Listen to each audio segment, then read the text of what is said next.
I stood frozen in the kitchen doorway, clutching a plastic container of supermarket pastry while the engagement party buzzed outside. Then my aunt's voice cut through the laughter, clear and cruel. "She is not really family," she told a guest. "We just let her stay out of pity." In that moment, I realized I was just a spare chair. Little did I know, across town, my grandmother was holding a ring box that would force them all to listen. My name is Maris Calder, and if you looked at me that night, standing in the cramped hallway of a sprawling suburban house in Harbor Glen, North Carolina, you would have seen a woman who looked like she had apologized for her own existence every day for 28 years. I was clutching a plastic container of grocery store lemon bars, the price tag still half scraped off the bottom, sweating slightly in my navy cotton dress. The humidity of the Carolina coast was clinging to everything that evening, making the air thick with the scent of jasmine and charcoal from the grill. But inside the house, the air conditioning was blasting cold enough to preserve a corpse. I had only been invited 2 hours ago.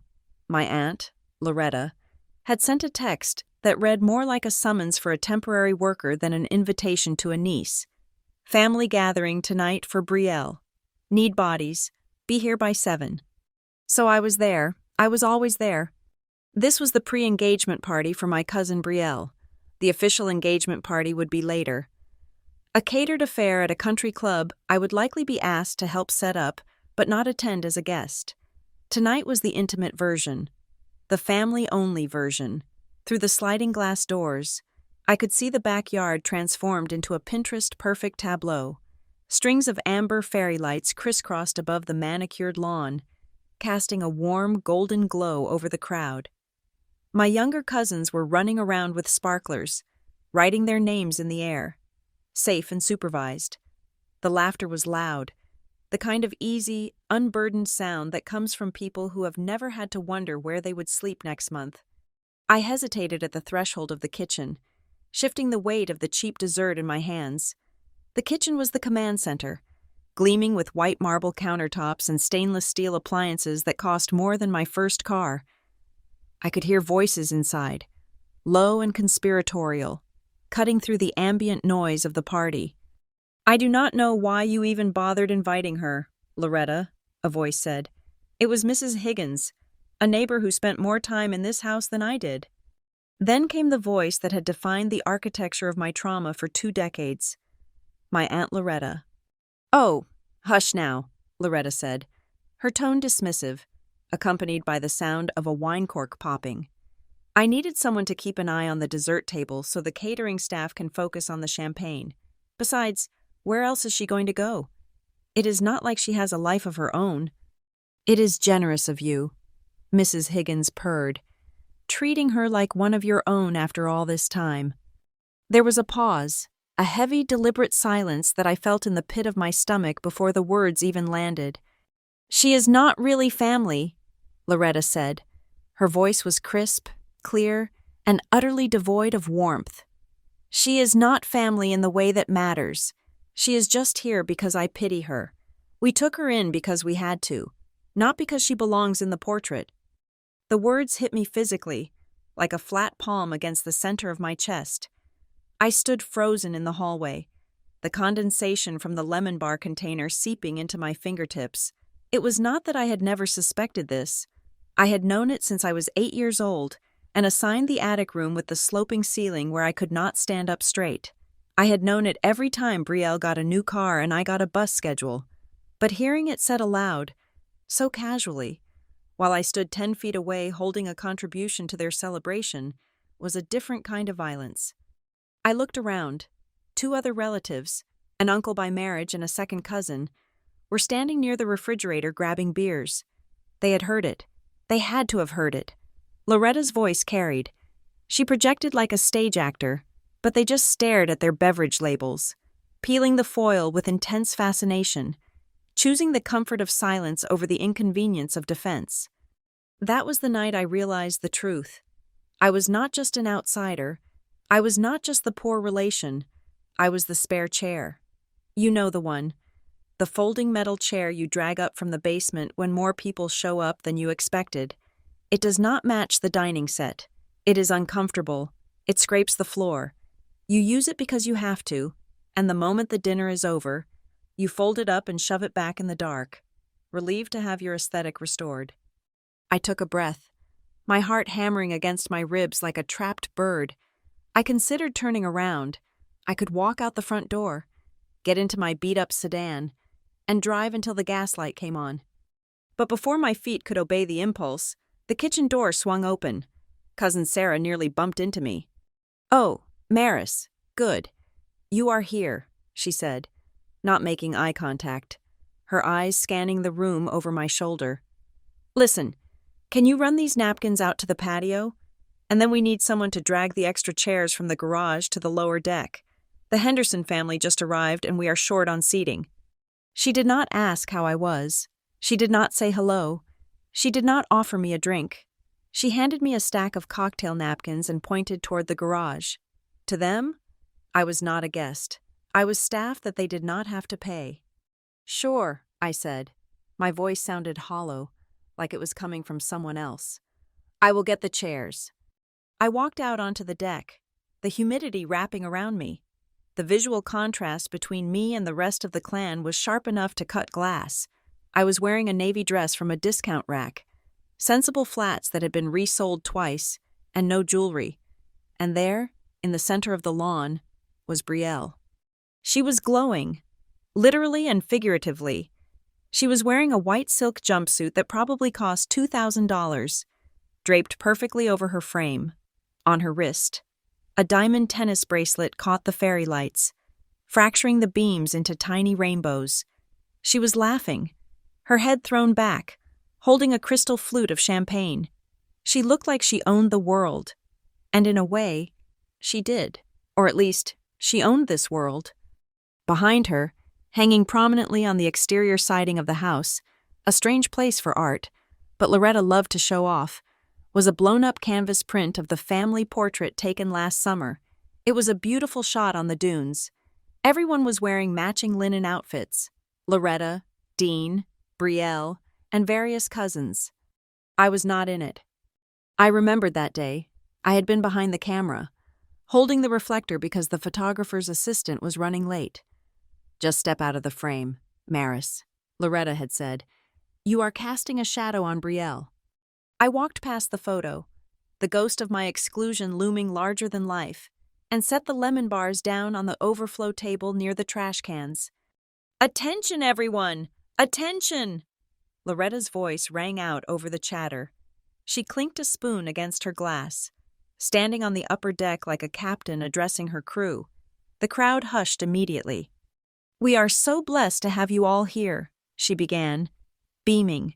Her face was flushed with wine and triumph. "Tonight is about the future. It is about legacy. And because we have a special announcement regarding the wedding details and the financial arrangements for the new couple, we are going to move the immediate family into the formal dining room for a private toast." She paused for dramatic effect, her eyes scanning the crowd, filtering the worthy from the unworthy.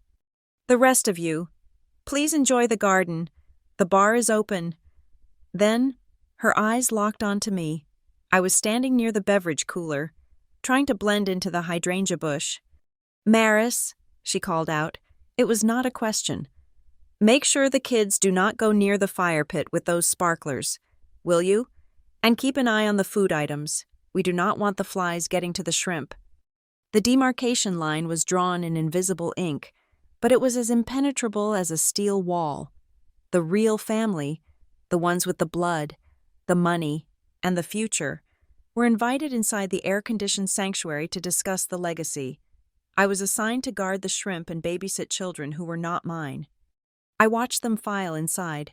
Brielle, looking radiant and smug, Uncle Dean, looking tired, but obedient, and Loretta, the gatekeeper, her hand resting possessively on Brielle's back. As the last of the core family stepped over the threshold, Loretta looked back at me one last time. She did not smile. She just reached out and slid the heavy glass door shut. Click. The sound was final. The lock engaged. I stood there in the humid twilight, the laughter of the second-tier guests fading into background noise. I looked at the closed door. Through the glass, I could see them gathering around the mahogany table. I could see the chandeliers sparkling above them. They looked like a silent movie of a life I was never meant to have. They thought they were closing the door to keep me out. They thought they were protecting their little kingdom from the intruder, the charity case, the mistake. They sat there, secure in their arrogance, believing that the power in this family resided in that dining room. They did not understand that they were locking themselves inside a cage. They did not realize they were locking themselves out of their own future. My phone buzzed in the pocket of my dress. It was a sharp, insistent vibration against my hip. I pulled it out, shielding the screen from the glare of the fairy lights. It was a notification, an email. I swiped it open, my thumb hovering over the glass. The subject line was bold and official, marked with high importance. Confidential. Board of Directors meeting. Calder Harbor Holdings. I read the preview text, my heart rate slowing down into a cold, rhythmic thud. Agenda. Succession planning and transfer of majority control. Mandatory attendance required. Date, tomorrow, 9 o'clock in the morning. Location, the Penthouse Boardroom, 400 Ocean Drive. Attendee confirmed, Ms. Maris Calder. I looked up from the phone, back to the dining room. Loretta was raising a glass, her mouth moving in what I assumed was a speech about bloodlines and gratitude. She had no idea. None of them did. I had not told a soul. I had not breathed a word of it to the people who treated me like an unpaid intern in my own life. They thought the Calder fortune was a static thing, a birthright that would flow inevitably to Brielle because she was the one in the photos. They thought the grandmother in Florida was a senile old woman with a dwindling bank account and a penchant for tall tales about real estate. They were wrong. The meeting tomorrow was not just a formality. It was a transfer of power for a coastal real estate empire worth $3 billion. And the person who had called the meeting, the person who had personally added my name to the guest list, was the woman Loretta had spent years mocking. I pocketed my phone. Let them have their champagne. Let them have their private toast in the dining room. I did not know it at that exact moment, but 5 miles away, across the darkened town of Harbor Glen, my grandmother Josephine was sitting in her wheelchair by a window overlooking the ocean. She was not senile, she was not poor, and she was not sleeping. She was holding a black velvet ring box in her lap. Her fingers, gnarled with age but steady with purpose, were tracing the rim of the lid. Inside that box sat a ring that was older than this house, heavier than Brielle's tennis bracelet, and far more dangerous. It was the signet of the Calder matriarch. When that box opened, it would not just reveal a piece of jewelry, it would unleash a hurricane that would blow the sliding glass doors of this house right off their hinges. The next time they heard the word family, it was going to make the entire room go silent. I turned away from the house, grabbed a bottle of water from the cooler, and walked toward the edge of the garden where the shadows were deepest. I had work to do. I had a meeting to prepare for, and for the first time in my life, I was not the one who needed to be worried about where I was going to sit, to understand how a person becomes a spare chair in their own life. You have to go back to the beginning of the seating arrangement. For me, the music stopped when I was 8 years old. I do not remember much about the crash itself. I remember the sound of tires screeching, which sounded less like a machine and more like a wild animal in pain. I remember the smell of burnt rubber and the way the rain looked on the window of the police cruiser, distorting the flashing blue lights into running watercolors. And then there was the silence, that terrible, ringing silence, where my mother's voice used to be. She was a single mother, a woman who laughed loud and drove fast and made pancakes for dinner because she said breakfast food tasted better in the moonlight. And then she was gone. I did not go to an orphanage. That was the line my Aunt Loretta liked to repeat to the neighbors, usually while clutching a handkerchief she never actually cried into. We could not let her go to the system, she would say, her voice trembling with a practiced vibrato. She has family. She has us. It is a burden, of course, with the economy the way it is. But what kind of Christians would we be? She would say this in the grocery store aisle. She would say it in the church foyer. She would say it to the mailman. But the moment the front door of her pristine 2-story house in Harbor Glen clicked shut, the performance ended. "Wipe your feet, Maris," she told me the day I arrived, holding a black trash bag containing everything I owned in the world. "And do not drag that bag on the hardwood. We just had these floors refinished." That was my welcome, not a hug, not a reassurance that I was safe, just a warning about the floorboards. The house was already full. There was Aunt Loretta, Uncle Dean, who moved through the rooms like a ghost afraid of disturbing the furniture, and Brielle. Brielle was my age, 8 years old, with ribbons in her hair and a room that looked like a page out of a catalog. There were guest rooms in that house, 2 of them. Actually, one was for Loretta's bridge friends when they stayed over after too much wine, and the other was kept pristine for emergencies, though apparently, a newly orphaned niece did not qualify as the right kind of emergency. I was put in the attic. It was not a finished bedroom. It was a storage space with a single window that looked out over the driveway. The ceiling sloped so sharply on one side that I could only stand up fully in the center of the room. There was no closet, just a metal rod Uncle Dean installed between 2 rafters. My bed was a cot that smelled faintly of mothballs and old cedar. "It is cozy," Loretta told me, standing at the bottom of the pull-down stairs because she refused to climb them. "You have your own private space. You should be grateful. Most children in your situation have to share a room with strangers." The indoctrination began immediately. It was a subtle daily conditioning designed to remind me of my place in the hierarchy. "Do not call me Mom," Loretta corrected me the first time I slipped up. About 3 weeks after the funeral, I was crying over a scraped knee. Seeking comfort, she stiffened, pushing me away gently but firmly. "I am your aunt. You have a mother. Maris. She is in heaven. If you call me Mom, it confuses people. It confuses Brielle. We have to be precise." Accuracy was Loretta's weapon of choice. If a cashier asked, "Are these your 2 daughters?" Loretta would laugh, a sharp, brittle sound. "Oh, heavens no. This is Brielle, my daughter. This one is my niece. We are taking her in. She is staying with us." Staying with us, not living with us. Staying, like a guest who had overstayed their welcome but could not be kicked out due to a technicality. The difference in our status was measured in material goods, calculated down to the cent. When summer came that first year, Brielle got a new bicycle. It was lavender, with white tires and streamers coming out of the handlebars. It sat in the driveway, gleaming in the sun. "Where is mine?" I asked, because I was 8 and I still believed in fairness. "Check the shed," Uncle Dean mumbled, not looking up from his newspaper. I found it behind the lawnmower. It was a boy's bike, rusted orange around the chain, with a seat that had a long tear covered in black electrical tape. It was heavy and clunky and shrieked when I pedaled. "It works perfectly fine," Loretta said when she saw me eyeing it. "Dean fixed the brakes. You should say thank you. Bicycles are expensive. Maris, we cannot just buy new things for everyone who walks through the door." Everyone who walks through the door, as if I were a solicitor. Birthdays were another lesson in geography. The geography of love. Brielle's birthdays were events. There were bouncy castles in the backyard, magicians, customized invitations sent out 4 weeks in advance.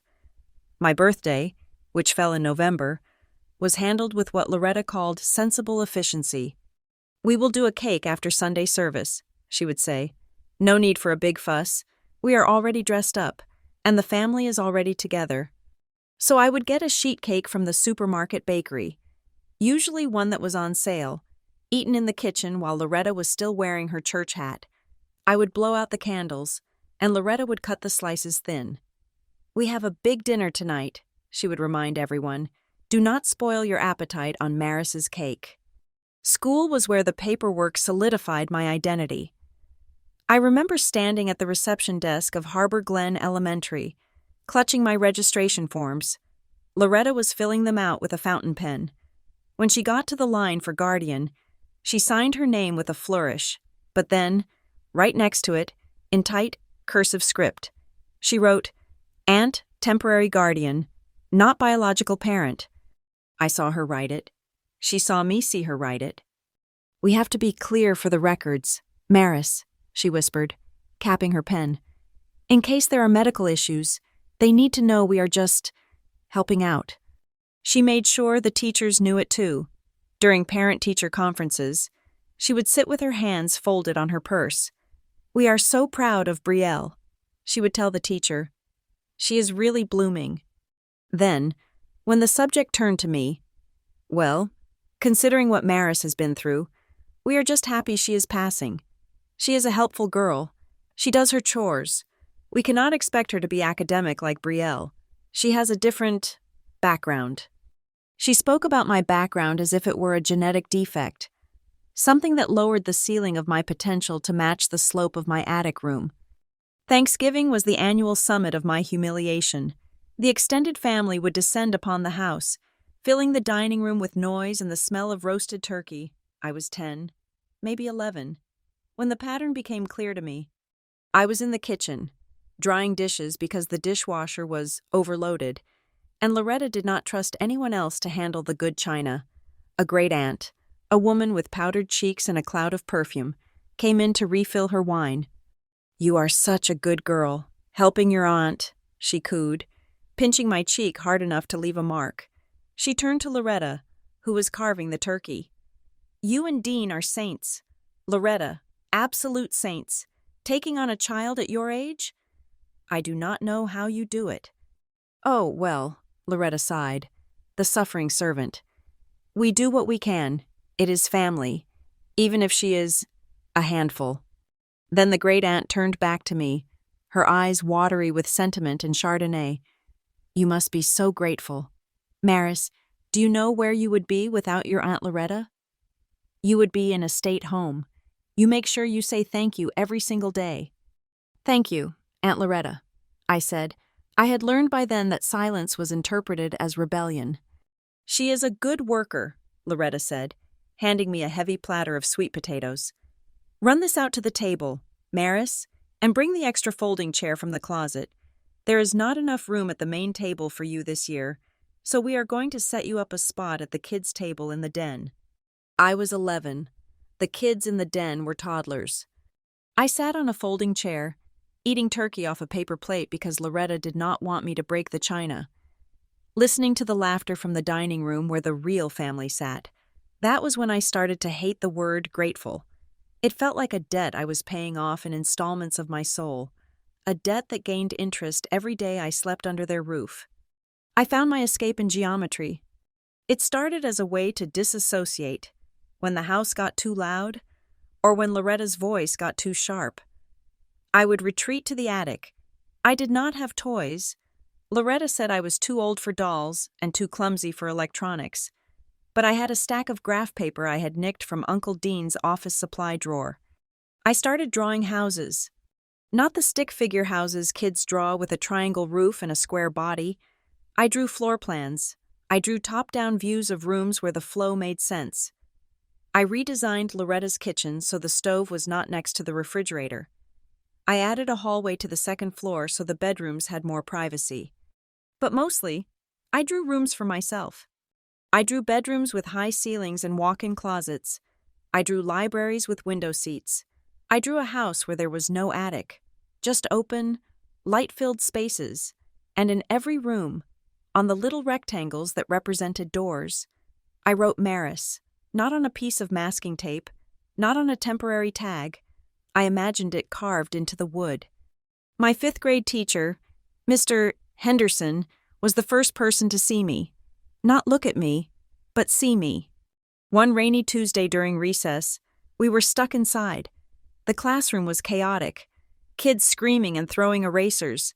I was standing in the corner, looking at the desks. They were arranged in straight rows, but the aisle by the sharpener was always jammed, and the kids in the back couldn't see the board because of the glare from the window. Without asking, I started pushing furniture. Maris, what are you doing? Mr. Henderson asked, looking up from his grating. The flow is wrong, I said, breathless from shoving a heavy wooden desk. If we angle these three groups like a chevron, The light will hit the papers better, and nobody will trip over the trash can. He watched me for a moment, then stood up. He did not tell me to stop. He helped me move the teacher's desk. When we were done, the room looked bigger. It felt breathable. "You have an eye for this," Mr. Henderson said, looking at the new layout. "You think like an urban planner, Maris. You see the space, not just the objects in it." Urban planner. I rolled the words around in my mouth like a hard candy. It was a job. It was a future. It was a way to build a world where I fit. But dreams were dangerous things in Loretta's house. They were contraband. I was 13 when I heard the phone call that shattered whatever fragile illusion of belonging I had left.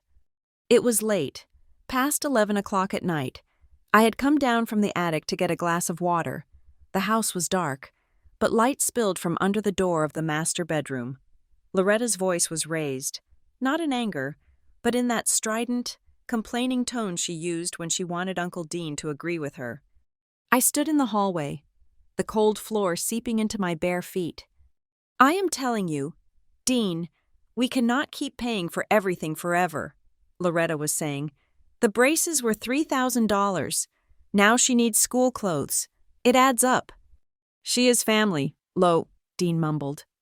"She is not our child," Loretta snapped. The words cut through the drywall. "She is not ours. We are doing our duty, but there is a limit. When she turns 18, she is on her own. I am not paying for college. I am not supporting her into adulthood. We have Brielle to think about." "What about Josephine?" Dean asked. "Maybe your mother would—" Loretta laughed. It was a cruel, dismissing sound. "Oh, please, the old woman in Florida. She is senile. Dean. She sits down there in that retirement condo spinning yarns about how she owns half the coastline. She is crazy. She probably has $5 in the bank and a drawer full of unpaid bills. If she had money, do you think she would have let us saddle the burden of raising Maris all these years? No. Maris is our problem until she is 18. Then, she is the world's problem." I backed away from the door, my heart hammering so hard I thought they would hear it. "Not ours. 18. The world's problem." And Grandma Josephine, the mysterious figure in Florida I had never met. Loretta had always painted her as a distant, slightly unhinged relative who had lost her mind years ago. Crazy, broke, useless. I crept back up the stairs to the attic. I did not cry. Crying implied surprise, and I was not surprised. I was clarified. I lay on my cot, staring up at the slanted ceiling that threatened to crush me. The moonlight filtered through the small window, illuminating the dust motes dancing in the air. I raised my hand and traced a line against the dark plaster. I drew a wall, then I drew a door, then I drew a window that looked out onto an ocean I had never seen. Loretta was right about one thing. At 18, I would be gone. But she was wrong about the rest. I was not a problem to be solved. I was a project. And like any good architect, I knew that before you could build something new, you had to clear the site. I lay there, my finger moving in the air, drafting the blueprints of my escape. I did not know how I would pay for it. I did not know where I would go. But I knew one thing for certain. I was going to build a house where no one could ever tell me to be grateful for the floorboards. My name is Maris Calder, and by the time I turned 16, my role in the Calder household had evolved. I was no longer just the charity case in the attic. I was the invisible infrastructure that kept their lives running. I was the laundry service, the sous chef, the housekeeper, and the personal assistant, all rolled into one silent, unpaid teenager. While my cousin Brielle was busy padding her college resume with dance recitals and student council campaigns that cost hundreds of dollars in poster board and glitter, I was mastering the art of removing red wine stains from white linen and memorizing the family calendar. I knew exactly when Uncle Dean needed his shirts pressed for a client meeting. I knew which days Loretta's bridge club came over, meaning the living room had to be vacuumed in perfect parallel lines. Loretta called it contributing to the household. I called it survival rent. Any attempt I made to step outside this ecosystem was met with swift, suffocating resistance. when I asked about getting a part-time job at the local library to save for a car. Loretta sighed as if I had asked to join a circus. "You cannot work, Maris," she said, folding a towel I had just washed. "The house needs you. Who is going to drive Brielle to rehearsals on Tuesdays and Thursdays? Who is going to prep dinner when I have my committee meetings? We give you a roof over your head. The least you can do is be available." "You do not need extracurriculars," she added when I brought up the art club. "Your life is practical. Maris, you do not have the luxury of hobbies. Leave the resume building to Brielle. She is the one who is going to university." It was a closed loop. I could not get a job because I had to help the family. I could not build a future because I had to serve their present. But cracks let light in, and my crack was Mrs. Gable, the guidance counselor at Harbor Glen High. She was a sharp-eyed woman who had noticed that my doodles in math class were actually scaled perspective drawings of suspension bridges. One afternoon, she called me into her office. The air smelled of dry erase markers and stale coffee. "North Carolina State University in Raleigh is hosting a summer intensive," she said, sliding a glossy brochure across her desk. "It is for high school juniors interested in architecture and urban planning. 6 weeks, studio time, real professors. I think you should apply." I touched the brochure like it was a holy relic. The cover showed students huddled around a drafting table, pointing at a white architectural model.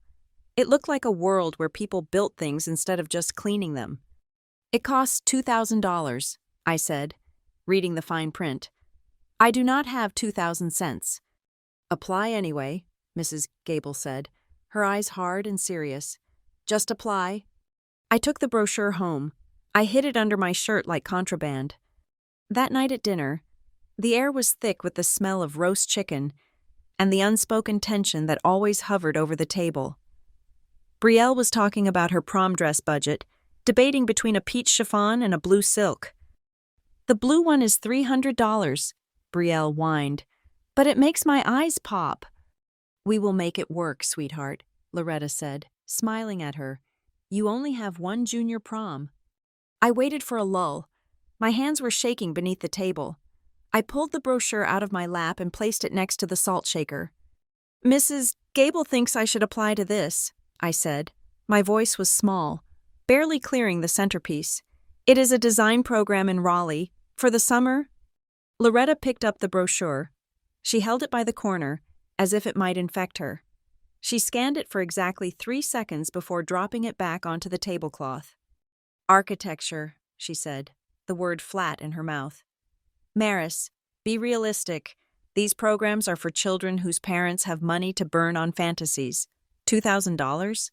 Do you think money grows on the hydrangeas out back?" I thought maybe I could work it off, I stammered. "Or maybe there is financial aid." "It is not just the money," Loretta said, cutting into her chicken. "It is the logistics. If you are gone for 6 weeks, who manages the house? Who helps with the summer deep clean? We have guests coming in July." I looked at Uncle Dean. He was staring at his mashed potatoes, building a little dam with his fork to hold back the gravy. "Uncle Dean?" I asked. "It is good for my college applications." Dean cleared his throat. He looked at Loretta, then back at his plate. "Gas is up to $3 a gallon, Maris, and Raleigh is 3 hours away. It is a lot of driving, a lot of expense." His silence was loud. It was a choice. He was choosing his peace over my future. Brielle laughed. It was a light, tinkling sound, like ice hitting glass. "Imagine Maris being an architect. She would probably design a house with no closets." She took a sip of her iced tea. "Besides, if you leave, who is going to iron my dad's shirts? You live here, Maris, but let us be honest, this house is not exactly yours to leave whenever you feel like it." Something inside me snapped.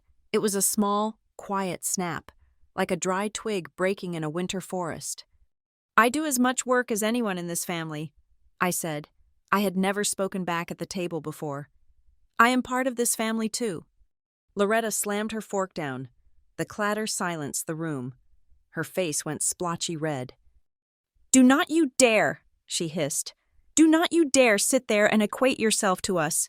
The money that runs this house? That is family money. My husband earns it. I manage it. It is not your family money, Maris." She leaned forward, her eyes narrowing into slits. "You are here because of my charity. You are not my daughter, and you are not family in that sense. You are a guest who helps out to pay for the food you eat. Do not confuse proximity with blood. You are here on a technicality." The words hung in the air, vibrating, not family in that sense, technicality. It was the verbal equivalent of the attic room. I was structurally part of the house, but I was not on the main floor. I did not cry. I could not cry. I felt cold. A deep, glacial freeze that started in my toes and worked its way up. "May I be excused?" I asked. "Go," Loretta said, waving her hand, "and take the trash out on your way. It is full." I walked out of the dining room, the heat of my humiliation burning the back of my neck. I took the trash out. I walked up the 3 flights of stairs to the attic. I sat on my cot and pulled out my graph paper. I laid out the floor plan of the Calder house. I took a red pen and drew a thick, heavy line around the perimeter of the property. Then, I drew a small stick figure outside that line. I labeled it Maris. They had drawn the boundary. I was just acknowledging it on paper. The next day, I went back to Mrs. Gable. I did not tell her what Loretta said. I just told her I could not afford it. Mrs. Gable did not accept that. She worked late. She made phone calls. She found a scholarship specifically for students from underrepresented backgrounds with exceptional spatial aptitude. It covered everything: tuition, room and board, even a stipend for supplies. I applied in secret. I wrote my essay in the school library during lunch, typing furiously about how spaces dictate emotion, about how a house can be a prison or a sanctuary depending on where the walls are placed. 3 weeks later, the acceptance packet arrived. Loretta intercepted the mail. I came home from school to find the large white envelope sitting on the kitchen counter, ripped open. Loretta was leaning against the sink, her arms crossed. "You went behind my back," she said. "It is a full scholarship," I said, my heart hammering against my ribs. "It costs you $0. It includes meals." "It is unsafe," Loretta said. "Raleigh is a big city. You are 16. I am your legal guardian, and I say it is too dangerous. I am not signing the permission slip." "But it is paid for," I pleaded. "Mrs. Gable worked so hard." "Mrs. Gable should mind her own business," Loretta snapped. "The answer is no. You are needed here. We have the summer social coming up. I am not going to scramble for help just so you can go play with blocks." She tossed the envelope into the recycling bin. I went to school the next day with eyes so swollen I could barely see the chalkboard. Mrs. Gable pulled me out of second period. "She threw it away," I told her, staring at the floor. "She will not sign." Mrs. Gable was quiet for a long time. Then she picked up her phone. "What is your aunt's number?" she asked. "Why?" "Because," Mrs. Gable said, her voice tight with controlled anger, "there are laws, Maris, hindering the educational development of a ward. When there is zero financial burden to the guardian is a gray area. But Child Protective Services takes a dim view of guardians who treat their charges like indentured servants. I think Loretta needs a reminder of what her legal obligations actually are." I sat in the chair while Mrs. Gable made the call. I heard her voice change. Professional, cold, and threatening. "Mrs. Calder, this is Eleanor Gable. I am looking at a fully funded educational opportunity for Maris. Yes, I understand your concerns. However, I would hate to have to file a report regarding educational neglect or obstruction. If Maris is unable to attend due to household duties, it raises questions about the nature of her placement in your home. Yes, I thought you might see it that way. I will send the forms home again today."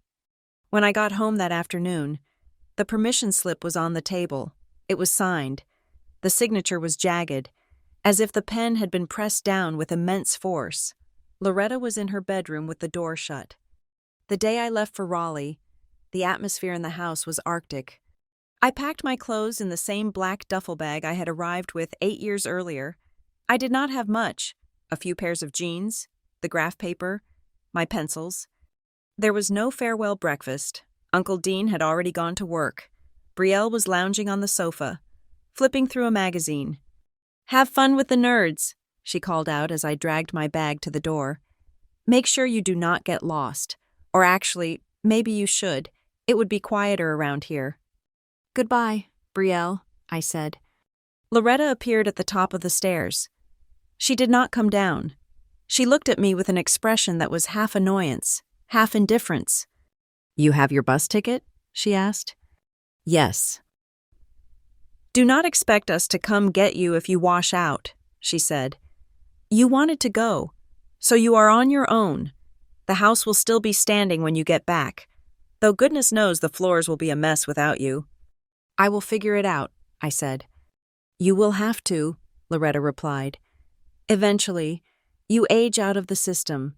Maris, better you learn now that nobody is going to hold your hand." She turned around and walked back into her room. I walked out the front door. I walked down the long driveway, past the manicured lawn I had mowed 100 times, past the mailbox where my name never appeared. I caught the city bus to the depot. As the Greyhound pulled out of Harbor Glen, the town I had lived in for 8 years began to slide backward past the window. The perfectly trimmed hedges, the white picket fences, the illusion of happy families. It all blurred into a streak of green and white. I pressed my forehead against the cool glass. I was 16 years old. I had $40 in my pocket, a bag of old clothes, and a scholarship letter that felt like a winning lottery ticket. Loretta was right. I was not family, not in the way they defined it. I did not share their bloodlust for status. I did not share their cruelty. But as the bus merged onto the highway, picking up speed toward the Capitol, I felt something strange in my chest. It was not sadness. It was the sensation of weightlifting. Maybe I did not belong to them, but looking at the highway stretching out ahead of me, a long gray ribbon of concrete and possibility, I thought that maybe I belonged to something else, something bigger, something I had to build myself, brick by brick. I opened my notebook to a fresh page. I did not draw a house this time. I drew a road. The studio in Raleigh smelled of shaved cedar, stale coffee, and the electric hum of anxiety. But to me, it smelled like oxygen. For the first time in my life, I was not taking up space. I was designing it. The summer intensive program was nothing like the suffocating rigidity of Harbor Glen. Here, nobody cared that my shoes were from a thrift store or that my tuition was paid by a hardship scholarship. They only cared about the lines on my paper. During the first week, we were assigned a project to redesign a chaotic intersection in downtown Raleigh, while other students focused on aesthetic greenery or statues. I sat on the floor with a stopwatch, counting pedestrians. I watched how mothers with strollers struggled to navigate the curb cuts, how old men hesitated before stepping off the sidewalk, and where the natural flow of human traffic clashed with the rigid geometry of the concrete. When I presented my rendering, I did not talk about beauty. I talked about friction. "The current design punishes people for walking," I told the class, my voice shaking just a little. "It prioritizes the speed of cars over the safety of bodies. My design forces the cars to acknowledge that they are guests in a human space." The professor, a gruff man named Dr. Aris, who rarely smiled, looked at my drawing for a long time. "You see the invisible lines, don't you?" he asked. "Most students see buildings. You see the current between them." That was the first time someone told me my perspective was a talent, not a nuisance. It was in that studio that I met Noah Reyes and Imani Blake.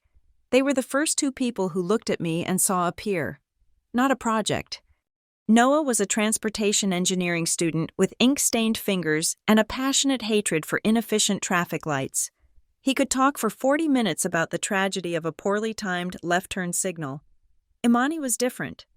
She was an intern at a local event planning firm, auditing the design class to understand spatial flow.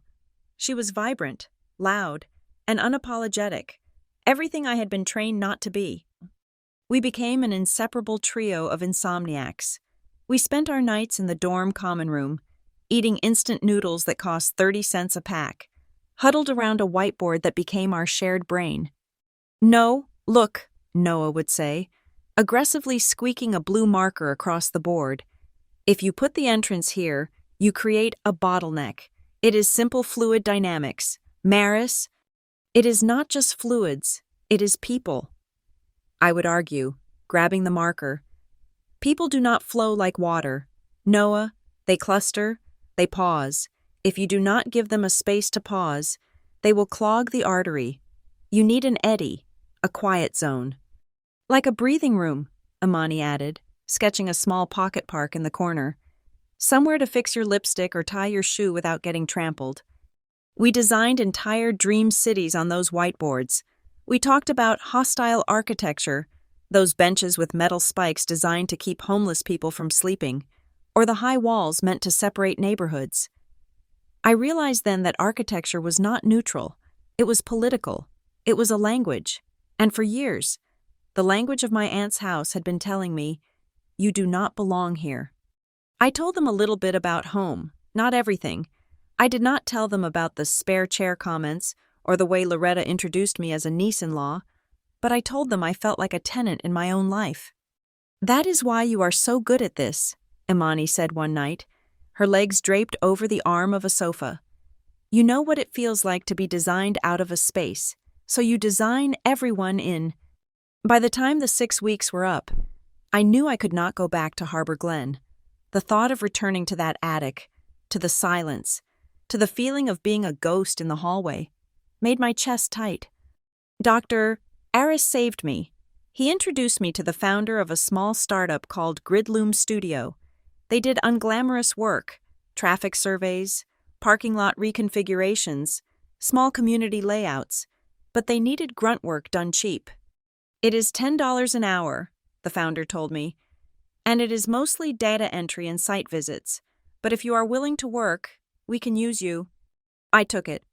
I also convinced the university housing office to let me stay in a work-study dorm usually reserved for graduate students, in exchange for cleaning the common areas and working the front desk on weekends, to make rent.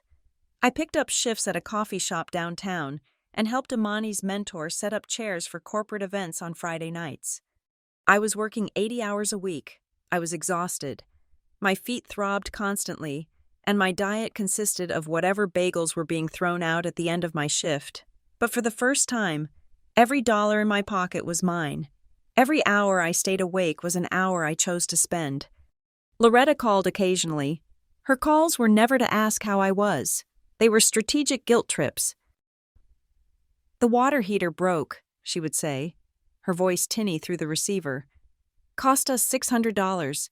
I hope you are saving your money, Maris, because when you turn 18 in November, the legal obligation ends. Do not think you can come running back here just because the real world is hard." "I know, Aunt Loretta," I would say, clamping the phone between my shoulder and ear while I scrubbed a floor or drafted a site plan. "I am fine." "Well, good, because Brielle is looking at private colleges, and the tuition is astronomical. We have to prioritize our resources." The countdown to my 18th birthday hung over me like a storm cloud, but not because I was afraid of being cut off. I was already cut off. I was afraid of the confirmation. When the day finally came, a Tuesday in November, the silence from Harbor Glen was deafening. I checked my phone when I woke up. Nothing. I checked it on my lunch break at Gridloom. Nothing. I checked it before my evening shift at the coffee shop. Nothing. No card in the mail. No text from Uncle Dean. No passive-aggressive well wishes from Loretta. Even Brielle, who lived her life on her phone, could not be bothered to type 2 words. It was a complete erasure. It was as if the contract of my childhood had expired at midnight, and they had simply shredded the file. I sat on a crate in the back alley behind the coffee shop, staring at a puddle reflecting the neon sign above me. I felt hollowed out. It is a strange thing to mourn something you never really had. I was not mourning their love. I was mourning the possibility of it. I was mourning the little girl who kept drawing rooms for herself, hoping someone would eventually give her the key. Then the back door swung open. Happy birthday to the future mayor of everywhere, Imani shouted, holding a cupcake with a single crooked candle stuck in it. Noah was behind her, looking uncomfortable, but holding a small gift bag. We did not know what flavor you liked, so we got red velvet. Statistically, it is the most popular. They sat with me on the crates in the freezing alley. We shared the cupcake. Noah handed me the gift bag. Inside was a keychain. It was a cheap plastic thing, but inside the clear casing, they had put a tiny and hand-drawn map of the Raleigh grid, with a red star marking the dorm where we met. "So you never get lost," Noah said. "And so you know where your real house is," Imani added, bumping my shoulder. I did not cry for Loretta that night. I cried because the cupcake was stale and my friends were perfect. I threw myself into my work at Gridloom with a fervor that bordered on obsession. I became fascinated by the physics of crowds. I watched how people moved through farmers' markets, how they clustered at entrances, how bad signage caused anxiety. My boss, a frantic man named Greg, started to notice. He tossed a file on my desk one afternoon. "The Downtown Winter Festival," he said. "Every year it is a disaster. Food trucks block the fire lanes, lines cross each other, people get angry and leave. Fix it." It was my first real project. I spent 3 nights without sleep. I treated the festival like a living organism. I angled the food trucks 45 degrees to create natural eddies for lines. I widened the main artery. I placed seating areas at the exact points where fatigue usually set in. The festival was a success. Revenue went up 20% because people could actually reach the vendors. The fire marshal complimented the layout. We were celebrating at a dive bar afterward, eating greasy nachos. "You are a wizard," Imani said, waving a fry. "Seriously, Maris, you see things nobody else sees. If you ever start your own firm, tell me. I will quit my job and run your operations. I am serious. I will act as your shield against the boring stuff." "And I will consult on the traffic," Noah said. "For a fee, of course. I am not cheap." "I do not have a firm," I laughed. "I have a student ID and $12 in my checking account." "For now," Imani said. "But look at you. You are building a kingdom out of traffic cones." A few days later, I took a walk to a small park near the university. It was a crisp afternoon. I walked past the benches. There was a nice one near the fountain, occupied by a couple. There was one under a tree, covered in bird droppings, and there was one solitary bench, set back from the path, overlooking a small garden. I walked over to it. I sat down. I ran my hand over the cold metal armrest. For the first time in my life, I was sitting in a chair I had chosen. I was not assigned to the kids' table. I was not the extra body squeezed in at the end. I was here because I wanted to be here. I looked at the city skyline, the buildings cutting jagged shapes against the blue sky. "I am done waiting for an invitation," I whispered to the empty air. "If they do not give me a seat at their table, I will design a whole new neighborhood where I do not need them." My phone buzzed in my pocket. I ignored it at first, thinking it was a spam call. I watched a leaf fall from an oak tree, tracing its chaotic path to the ground. Then it buzzed again, vibrating with a persistence that annoyed me. I pulled it out. "Missed call. Area code 561, Florida." I frowned. I did not know anyone in Florida, except I dialed into my voicemail. The automated voice told me I had one new message. "Hello," a woman's voice said. It was crisp, articulate, and sounded nothing like the senile, rambling woman Loretta had described. "This message is for Maris Elaine Calder. My name is Evelyn, and I am calling on behalf of your grandmother, Josephine Calder. She has been trying to locate you for quite some time. Please call this number back at your earliest convenience. It is regarding everything." The message ended with a click. I sat there on my chosen bench, the phone pressed to my ear, the wind biting at my cheeks, regarding everything. I looked at the map keychain attached to my bag. I looked at the city I was learning to tame, and then I looked south, toward a woman I had been told was crazy, broke, and irrelevant. I had spent 18 years being told I was not family. But as I dialed the number back, I had a strange feeling that the definition of that word was about to change. I stared at the phone in my hand for a long time. The screen had gone dark, reflecting my own skeptical face. A random voicemail from Florida claiming to be on behalf of my grandmother Josephine sounded like the opening line of a phishing scam, the kind where a deposed prince needs your bank account number to unlock a fortune. But the woman's voice, Evelyn, she had said, had been specific. She had used my middle name. She had used a tone of professional urgency that did not sound like a telemarketer. Curiosity is a dangerous thing, but for someone who had spent her life designing exits and entrances, the mystery of a closed door was impossible to ignore. I called the number back. It was answered on the second ring. "Law offices of Miles Caro," a receptionist said. "How may I direct your call?" "I am returning a call from an Evelyn," I said, my voice sounding steadier than I felt. "My name is Maris Calder." There was a pause, the kind of heavy silence that happens when a name triggers a red flag on a computer screen. One moment, "Ms. Calder, Mr. Caro will take this personally." 30 seconds later, a deep, gravelly voice came on the line. "Ms. Calder, thank you for calling. I cannot tell you how relieved we are to hear your voice." "Who are you?" I asked. "And what do you want with my grandmother?" "My aunt told me she is unwell and has no money." Miles Caro let out a short, dry sound that might have been a laugh if it were not so devoid of humor. "Ms.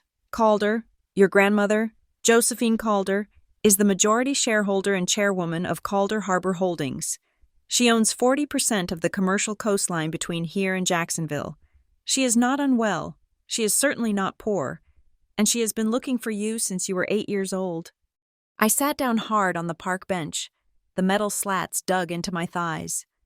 Calder Harbor Holdings. I knew that name, in architecture school. We studied their developments. They were massive. Luxury marinas, mixed-use boardwalks, high-end preservation projects. They were a titan in the industry, a multi-billion-dollar empire. And Loretta had told me my grandmother was a senile old woman living in a shack. "That is impossible," I stammered. "Loretta, my aunt, she said Josephine lost everything years ago. She said she was crazy. She said she tells stories about owning land just to feel important." "Your aunt," Caro said, choosing his words with legal precision, "has a complicated relationship with the truth and an even more complicated relationship with your grandmother. Josephine cut Loretta and your Uncle Dean off financially 15 years ago due to a severe ethical disagreement regarding the management of family assets. They receive a small stipend, nothing more." The world was tilting on its axis, the poverty pleading, the "we are barely scraping by" narrative. The way Loretta acted like buying me a bicycle would bankrupt the family. It was all theater, or perhaps it was not theater. Maybe without Josephine's money, they really were struggling, and they blamed me for it. "Why now?" I asked. "If she has been looking for me, why call now?" "Because we finally found you," Caro said. "Loretta told Josephine you had been sent to a boarding school overseas. Then she said you had run away. She blocked every letter. She returned every gift. We only found you because your name appeared on a permit application for the Raleigh Winter Festival logistics. Josephine saw the name Maris Calder on a gridloom document and recognized the specific way you sign your M. It matches your mother's." I looked at my hand, my signature, the one thing I had that was truly mine. "She wants to see you, Maris. She has sent a plane. It is waiting at RDU. Please." I should have said no. I should have been afraid. But beneath the shock, there was a cold, hard anger forming in my gut. Loretta had not just stolen my confidence. She had stolen my history. She had isolated me, painted me as a burden, while actively cutting the cord to the one person who actually wanted me. "I will be there in 2 hours," I said. The flight was a blur of white leather seats and orange juice served in actual glass. When I landed in West Palm Beach, a black car was waiting. We drove not to a nursing home, but to a sprawling estate on the water. It was modern, all glass and clean lines, cantilevered over the dunes in a way that respected the topography rather than crushing it. A butler opened the door, an actual butler, and led me through a hallway lined with black and white architectural photography. "She is in the sunroom," he said. I walked in, expecting to find a frail woman in a hospital bed. Instead, I found a commander. Josephine Calder was sitting in a high-tech wheelchair. Not because she looked weak, but because it seemed to function as her command chair. She was wearing a sharp linen dress the color of oatmeal and a pair of expensive, pristine running shoes. Her hair was white, cut in a chic, short bob. But it was what she was doing that stopped me in my tracks. She was not knitting. She was not watching TV. She was staring at a massive table covered in blueprints and zoning maps. She held a red stylus in her hand, tapping it rhythmically against the edge of the table. She looked up.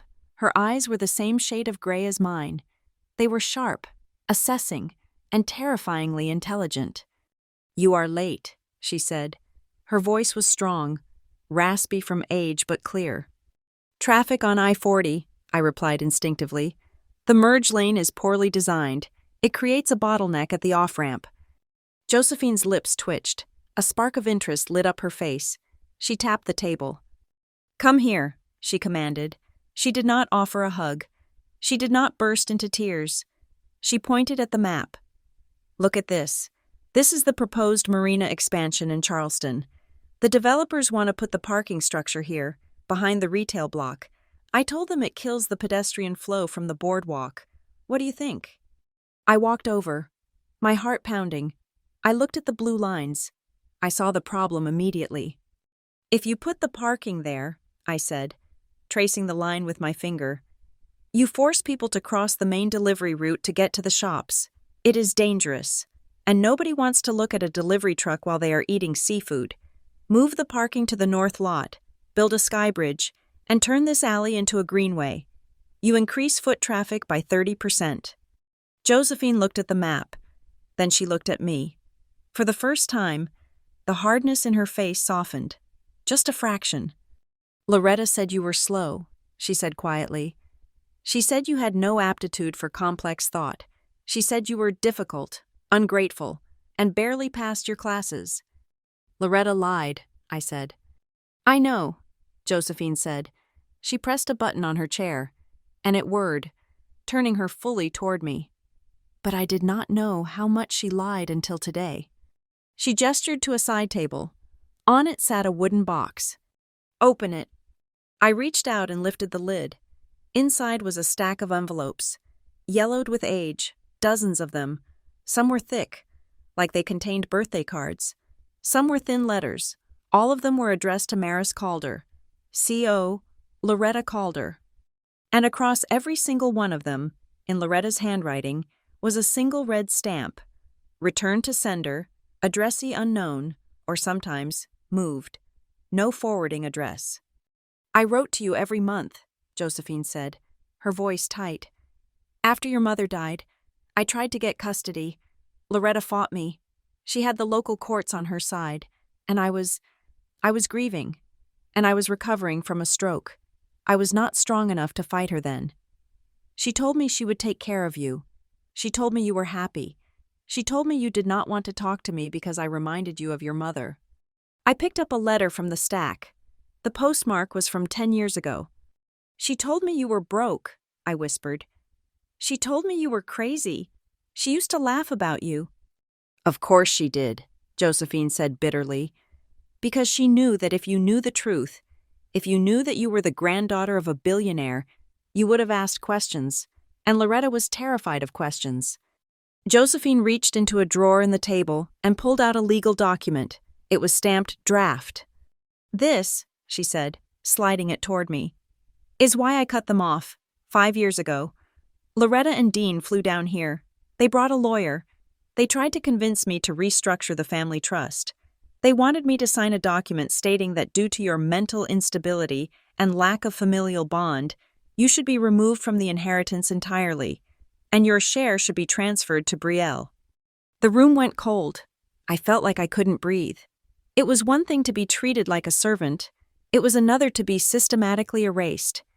"Mental instability?" I repeated. "She told me you were violent," Josephine said. She told me you set fires. She told me you were incapable of managing money. I refused to sign it. I told her that unless I heard it from your own mouth, I would not cut you out. That was when the communication stopped completely. She knew I was getting suspicious. I looked at the old woman. She wasn't a stranger. She was the only person who had fought for me, even when she was fighting a ghost. "Why didn't you come?" I asked. "Why didn't you drive up there and knock on the door?" Josephine looked down at her hands. For a moment, she looked her age. "Because I was afraid," she admitted. "I was afraid she was right. I was afraid that if I showed up, I would find out that you really did hate me, that you really were broken. It is the biggest regret of my life. Maris, I let my fear keep me in this chair while that woman turned you into a servant in your own home." She reached out and took my hand. Her grip was surprisingly strong. "But you are not broken," she said fiercely. "I watched you look at that map. You see the world exactly the way I do. You see the structure. You see the flaws." "I am an urban planner," I said. "Or I am trying to be. I run a small logistics company in Raleigh. We fix traffic." "I know." Josephine smiled. "I had Miles investigate you thoroughly before I called. I know about Wayline. I know about the Winter Festival. I know about your scholarship. You built yourself from nothing. Maris, Loretta gave you a ceiling, and you built a skylight." She turned back to the safe built into the wall behind her desk. She punched in a code. The heavy steel door swung open. She reached inside and pulled out a small black velvet box. It was worn at the corners, dusty with time. She held it in her palm, weighing it. "The Calder family has been building on this coast for 80 years, she said. "We do not just own land. We shape how people live, but buildings are dangerous things in the wrong hands. A bad landlord can destroy a community faster than a hurricane. A greedy developer can hollow out a town until it is just a shell for tourists." She looked at me, her eyes boring into mine. "Loretta and Dean think this company is a piggy bank. They think it is a way to buy more cars and bigger houses. They are waiting for me to die so they can sell it off piece by piece to the highest bidder." She opened the box. Inside sat a ring. It was heavy, made of platinum, with a flat face engraved with a lighthouse and a compass, the seal of Calder Harbor Holdings. It wasn't a piece of jewelry for a debutante. It was a piece of armor. It was a signet ring, the kind men used to wear to seal wax on contracts. "This ring represents the controlling vote," Josephine said. "Whoever wears this sits at the head of the table. Whoever wears this decides the future of $3 billion in assets." She snapped the box shut. The sound echoed in the quiet room. "I am tired. Maris, I have been holding the walls up for too long. I need to know if there is anyone left in this family who understands that a building is meaningless if the people inside do not feel safe." She pushed the box across the map, past the marina expansion, past the zoning lines, until it stopped right in front of my hand. "I am calling a family meeting," she said, "in Harbor Glen, next week. Loretta thinks it is a reconciliation dinner. She thinks I am coming to make peace before I die. She thinks I'm going to announce Brielle as the successor." Josephine smiled, and it was a smile full of shark's teeth. "I want you to be there, but not as the poor niece, not as the servant. I want you to come as my partner." I looked at the box. I thought about the years of silence. I thought about the attic room. I thought about the kids' table in the den. I reached out and put my hand over the box. "They are going to hate it," I said. "Oh, yes," Josephine said, her eyes gleaming. "They are going to hate it very much. Are you ready to ruin their dinner?" "Grandma," I said, the word feeling strange but right on my tongue. "I have been designing this renovation for a very long time." Returning to Raleigh felt different this time. The city hadn't changed. The humidity still clung to the brick sidewalks, and the traffic on the Beltline was still a nightmare. But the geometry of my life had shifted. I wasn't just a student scrapping for a scholarship anymore. I was an investment. Josephine didn't hand me a blank check. That wasn't her style. She handed me a shovel and pointed at a mountain. "I will cover your tuition and your living expenses. She had told me in Florida, her lawyer Miles Caro taking notes. But if you want to build a company, you have to pitch it to me like a stranger. If the business plan is weak, I will reject it. I am not funding a hobby. Maris, I am funding a competitor. It was the most respectful thing anyone had ever said to me. So, I finished my degree in record time, taking overload credits and working through the summers. But the real education happened in a converted warehouse space in the industrial district, where I signed a lease on a 600-square-foot office with peeling paint and excellent natural light. We called it Wayline District Design. I brought Noah and Imani in as partners. Noah, with his obsession for traffic engineering, became my lead technical officer. Imani, who could organize a hurricane into a filing cabinet, became the director of operations. "Are you sure about this?" Noah asked on our first day, looking at the empty room where our only furniture was a folding table and 3 laptops. "We are 22 years old. Most people our age are worried about happy hour, and you are talking about crowd fluid dynamics. Traffic is just water made of metal and egos," I said, taping a large map of the city to the wall. "And pedestrians are water made of anxiety. If we can control the flow, we can control the experience. We aren't selling architecture. Noah, we are selling the absence of frustration." Our first real test came 3 months later, the Raleigh Street Food and Jazz Festival. For a decade, this event had been a logistical nightmare. It was held in a historic district with narrow streets, every year. The reviews were the same: great food, terrible lines, claustrophobic crowds, and gridlock that trapped residents in their driveways for 10 hours. The city was threatening to cancel the permit. I met with the city council. I didn't bring pretty renderings of balloons and happy families. I brought heat maps of pedestrian congestion. "The problem isn't the number of people," I told the skeptical council members. "The problem is that you have put the beer garden next to the main stage entrance. You have created a bottleneck where people stopping to buy a drink are blocking the people trying to walk. You are creating a dam." They gave us the contract. It was a small fee, barely enough to cover our rent, but it was a chance. We re-engineered the entire event. We angled the food trucks at 45 degrees instead of parallel to the curb, creating natural eddies for lines that didn't spill into the walking path. We moved the alcohol sales to a dead-end spur street, turning a useless alley into a decompression zone. We changed the entry points to one-way flows. On the day of the festival, I stood on the roof of a parking garage with a walkie-talkie, watching the crowd. It was beautiful. 30,000 people moved through the streets like blood through a healthy vein. There was no shoving, no yelling. The lines moved. The fire lanes stayed clear. "Revenue is up," Imani radioed me, her voice crackling with excitement. "The vendors are reporting sales are up 40% because people aren't spending half the night stuck in a crush." That festival put us on the map. Suddenly, Wayline wasn't just 3 kids in a warehouse. We were the fixers. That was when Josephine started the second phase of my education. She didn't tell anyone we were related. To the board of Calder Harbor Holdings. Wayline District Design was just a boutique consultancy firm that had caught the chairwoman's eye. She began steering small, problematic assets our way. "There is a parking structure in Wilmington that is losing money," she told me over the phone one Tuesday. "It is dark, confusing, and people feel unsafe, so they park on the street and get tickets. Fix it." We went to Wilmington. We didn't just paint the walls. We changed the lighting temperature to mimic daylight. We restriped the floors to create intuitive walking paths. We added sound-dampening baffles so footsteps didn't echo like gunshots. Occupancy went from 60% to 95% in 2 months. Next was a strip mall in the Outer Banks that had been half empty for 5 years.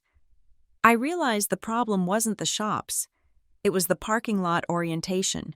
The wind coming off the ocean hit the storefronts at a direct angle, making it unpleasant to walk outside. We designed a series of windbreak structures that doubled as public art and seating. The wind died down, the foot traffic went up, and the leases filled. I was working 18 hours a day, and I loved every second of it. I was building a portfolio of successes that had nothing to do with my last name and everything to do with my brain. I kept my personal life locked down. When local business magazines interviewed me about Wayline's rapid rise, I deflected questions about my family. I prefer to let the work speak for itself. I would say, my background is less interesting than where this city is going. I didn't want pity, I didn't want the orphan girl makes good headline, and I certainly didn't want Loretta finding out where I was before I was ready. Josephine began attending our quarterly presentations. She would fly up to Raleigh, sitting in the back of our conference room in her impeccable linen suits, disguised as just another investor. During one particularly grueling review of a mixed-use development layout, my lead architect was sweating. Josephine raised her hand. "The loading dock," she said, her voice cutting through the jargon. "You have placed it next to the residential elevator bank. Imagine you are a mother with a sleeping infant. Do you want to hear a Cisco truck backing up at 5 in the morning? No. You move the dock, or you lose the high-end tenants." She was brutal, she was exacting, and she was right. After the meeting, as the team filed out looking shell-shocked, she rolled her wheelchair over to where I was gathering my notes. "You stood your ground on the green space percentage," she noted. "Green space increases property value by 12% over 10 years, I replied. "It is a long-term play." Josephine looked at the charts, then up at me. Her eyes crinkled at the corners. "You are getting better. Maris, you are starting to think like an owner, not just a contractor." It was the highest praise she could give. Meanwhile, my other life, the life I had escaped, continued in a parallel universe of delusion. Miles Caro, the lawyer, kept tabs on the Harbor Glen house. He would send me brief, dry updates. Loretta and Brielle were living in a bubble that was slowly running out of oxygen. Loretta had taken to Facebook to complain about the burden of maintaining a large home, posting lengthy diatribes about property taxes and the cost of landscaping, fishing for sympathy about how hard it was to be old money in a changing world. Brielle, now in her mid-20s, had bounced between 3 different colleges and 2 modeling careers. Her social media was a curated feed of vacations she couldn't afford, and cryptic captions about "waiting for my time." They were fully convinced that Josephine was fading. They believed the narrative Loretta had spun, that the old woman was hoarding the family wealth out of spite, but that biology would eventually win. They thought the inheritance was a gravity problem. If they just waited long enough, the apple would fall into their laps. They have no idea, do they? I asked Miles one afternoon. We were looking at a financial report on the screen in my office. "They believe what they need to believe," Miles said. "Loretta is convinced she is the matriarch in waiting. She has already contacted a realtor about potential listing prices for some of the Florida properties. She is selling houses she doesn't own yet." "She is going to be disappointed," I said, feeling a cold ripple of satisfaction. "She is going to be destroyed," Miles corrected, "but that depends on you." The summons came 2 weeks later. It wasn't a text from Loretta this time. It was a formal briefing from Josephine. "It is time," she told me.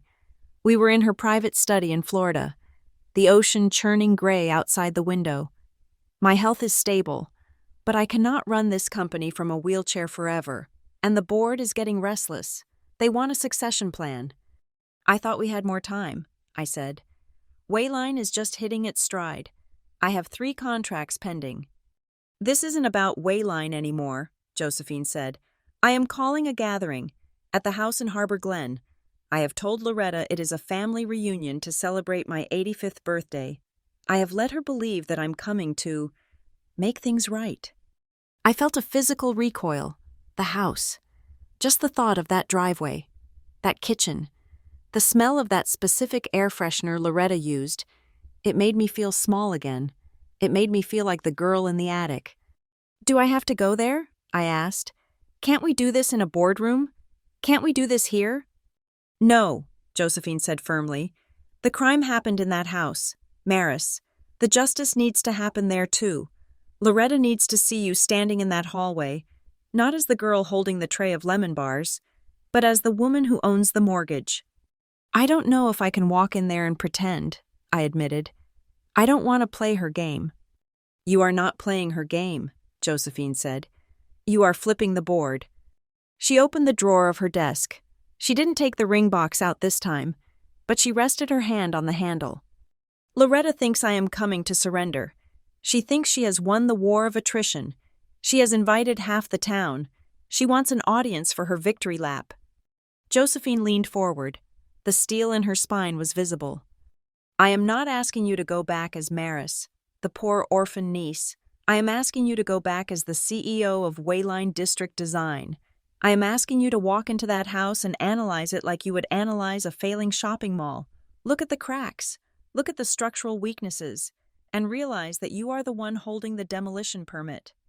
I stood up and walked to the window. I looked at the horizon. I thought about the traffic patterns I had fixed. I thought about the chaos I had organized. Loretta was just another bottleneck. She was just another obstruction in the flow. "Okay," I said, turning back to my grandmother. "I will go." "Good," Josephine said. She opened the drawer a few inches, revealing the black velvet box nesting in the back. "One day soon, I am going to open this box in front of everyone. The question is, when that moment comes, will you be ready to wear the weight of it?" "I guess we are going to find out," I said. "Go pack your bags, Maris," Josephine said, closing the drawer with a definitive click. "And pack something sharp. We are going to a party." I left her office and called Imani. "Clear my schedule for next week," I said. "I have a site visit." "Which project?" Imani asked. "The boardwalk?" "No," I said. "A renovation project. It is a total gut job, and I think it is going to be very expensive for the current tenants." I hung up the phone. I was ready. I wasn't the spare chair anymore. I was the one bringing the table. The rumor that Josephine Calder was finally coming home to Harbor Glen moved through the town like a slow-moving weather system. It started as a whisper in the grocery store aisle, gained strength at the Sunday church service, and by Tuesday, it was a full-blown hurricane warning. The narrative Loretta was spinning was precise and calculated. According to her, my grandmother was frail, fading, and coming home to settle her affairs in the warmth of the family bosom. Loretta painted herself as the benevolent nursemaid, preparing the nest for the returning matriarch. She did not mention the billions of dollars in real estate assets. She only talked about legacy and closure, words that sounded expensive when she said them. Then came the phone call. I was in my office in Raleigh, reviewing the schematics for a new pedestrian bridge, when my personal cell phone rang. The caller ID flashed a name I had not seen in years. Aunt Loretta. I let it ring 3 times before answering. I wanted to make sure my voice was steady. "Hello, Loretta," I said. "Maris, darling!" Her voice was high-pitched, saturated with a sweetness that felt like corn syrup. It was the voice she used for neighbors and tax auditors. "Oh, it is so good to hear your voice. How are you? How is your little job in the city?" "I am fine," I said, keeping my tone neutral. "What can I do for you?" "Can't a dedicated aunt just call her niece?" She laughed, a brittle sound. "Listen, Maris, I have wonderful news. Your grandmother Josephine is coming for a visit, a big family gathering. It has been too long. And with her health being what it is, well, we think it is time to put the past behind us. Family is everything, after all." I stared at the phone. The audacity was breathtaking. This was the woman who had intercepted my mail, lied to my face, and treated me like an indentured servant. Now, because the scent of inheritance was in the air, she wanted to put the past behind us. "She wants everyone there," Loretta continued, her voice dropping to a conspiratorial whisper. "I know we have had our ups and downs, dear, but you know how old people get. She wants the whole picture. It would mean so much to me if you came. We want to show her we are a united front." A united front. She meant she wanted me there as a prop. She needed the charity case in the background to make herself look like a saint. "I will be there," I said. "Oh, wonderful," Loretta chirped. "Next Saturday, 7 o'clock, and Maris, dress nicely. We want to make a good impression." She hung up before I could answer. I sat there, tapping my pen against the desk. She had not mentioned the company. She had not mentioned the ring. She had absolutely no idea that the frail old woman she was preparing to manipulate was actually a shark in a linen blazer who currently sat on my board of directors. 2 days later, the second phase of the plan went into effect. Miles Caro, acting as Josephine's legal proxy, sent a formal communication to Loretta regarding the logistics of the event. He informed her that, due to the size of the gathering and the security requirements for the VIP guests, a corporate sponsor would be handling the costs of the venue rental, catering, and setup. The sponsor was listed as the Calder Wayline Initiative. It was a shell entity we had created, a partnership between Josephine's holding company and my design firm, specifically for this event. Loretta swallowed the bait whole. I heard about it through the family grapevine, which still leaked information to me occasionally. Loretta was ecstatic.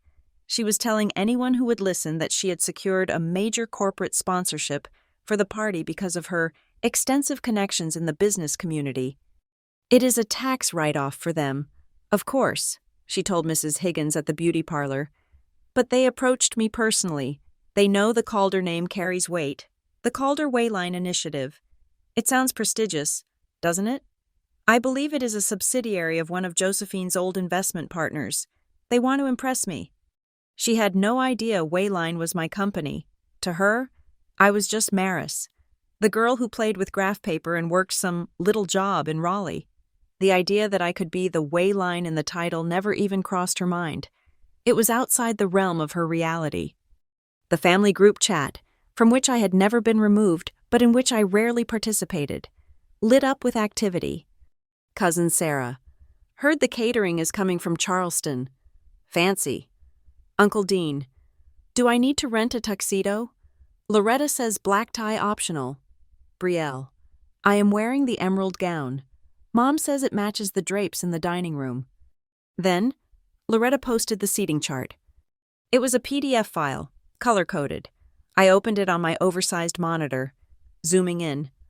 It was a masterpiece of passive-aggressive engineering. The head table was situated in the center of the room, under the main chandelier. At the center sat Josephine Calder. To her immediate right sat Loretta Calder. To her left sat Brielle Calder. Uncle Dean was placed next to Loretta. Then there were the secondary tables for cousins, neighbors, and local dignitaries. And then, in the far corner, near the double doors that led to the kitchen and the service entrance, was Table 9. My name was listed at Seat 9A, Maris Calder. I was seated next to the photographer's assistant and a distant cousin who was known for talking exclusively about his gout. I wasn't just at the kids' table this time. I was positioned as a buffer between the guests and the waitstaff.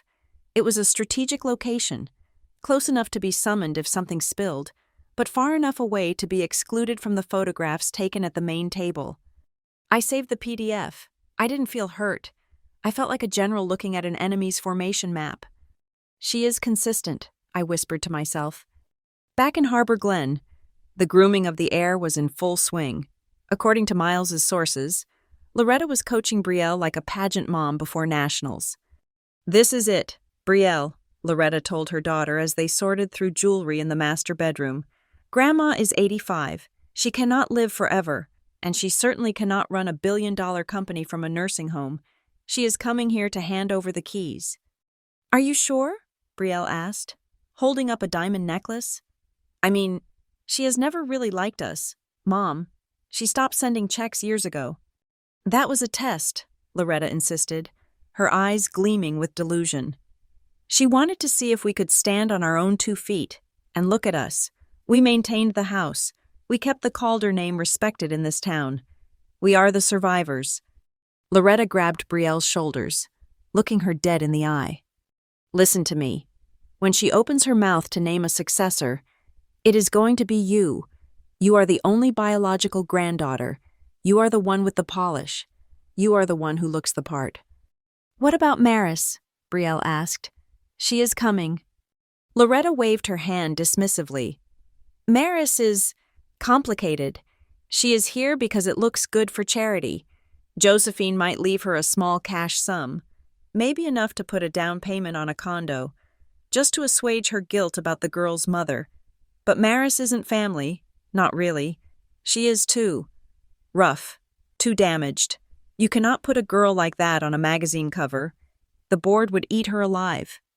Brielle nodded, absorbing the poison. She liked being the princess. It was easier than being a person. Just smile, Loretta instructed. Agree with everything Josephine says, and if she asks about the estate, tell her we have been managing it flawlessly. Back in Raleigh, I was preparing for the party, but not like a guest. I was preparing like I was walking into a merger and acquisition meeting where I held the hostile takeover bid. I had printed out the full asset map of Calder Harbor Holdings. I knew which properties were underwater. I knew which shell companies Loretta and Dean had tried to set up to siphon funds. Miles had found those records. I knew exactly how much debt was leveraged against the Harbor Glen house. Yes, the house I grew up in, the house Loretta claimed was a fortress of family stability, was mortgaged to the hilt. They had taken out 3 loans against it to fund Brielle's lifestyle and Loretta's country club dues. They were technically insolvent. I put the documents into a slim leather portfolio. Then I chose my armor. I didn't buy a ball gown. I went to a high-end tailor in downtown Raleigh and commissioned a suit. It was a charcoal gray jumpsuit made of Italian silk, tailored to within a millimeter of my life. It was severe, elegant, and thoroughly modern. It looked like something an architect would wear to a ribbon-cutting ceremony for a skyscraper. I wore no jewelry except for small diamond studs. I wanted nothing to distract from my hands. On the morning of the event, I gathered my team in the Wayline conference room. I am going to be out of pocket for 48 hours. I told Noah and Imani. You look like you are going to a funeral, Imani observed, eyeing my garment bag. No, I said, checking the clasp on my portfolio. I am going to a demolition. I just happen to be the one swinging the sledgehammer. Do they know? Noah asked. Do they know you are the one paying for the party? They think Calder Wayline is a bank, I said. They have no idea. That is terrifying, Noah grinned. I love it. Call me if the downtown grid locks up, I said. Otherwise, I am unreachable. I walked out to the parking lot. I didn't take my old sedan. I had rented a car for the weekend. A matte black Audi with tinted windows. It was sleek, anonymous, and predatory. I slid into the driver's seat and placed the leather portfolio on the passenger seat. Inside that folder was the truth about Loretta's finances, the truth about the letters she stole, and the truth about who I had become. I started the engine. The dashboard lit up, glowing with digital precision. As I drove out of the city, I passed a billboard for the Raleigh Street Food Festival. The image showed thousands of people moving happily through the space I had designed. It was a picture of order created from chaos. I had spent my entire childhood being told I was an obstruction. I was the extra chair. I was the unwanted guest. I was the clutter in their perfect house. Tonight, I was going back, but I wasn't going to sit in the corner. I was going to rearrange the furniture. I merged onto the highway, watching the traffic flow around me. I knew exactly where every car was going. I knew exactly where the merge points were. Okay, Aunt Loretta, I said to the empty car. You want a family reunion? Let's see what happens when the traffic lights stop working. I pressed the accelerator, and the black car shot forward, heading south toward the coast, toward the past, and toward the reckoning.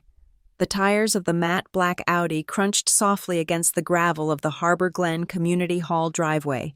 It was a distinct sound, heavy and expensive, the kind of sound that usually signaled the arrival of a senator or a developer, not a local. I cut the engine, and the digital dashboard faded to black. Through the tinted windows, I watched the heads turn.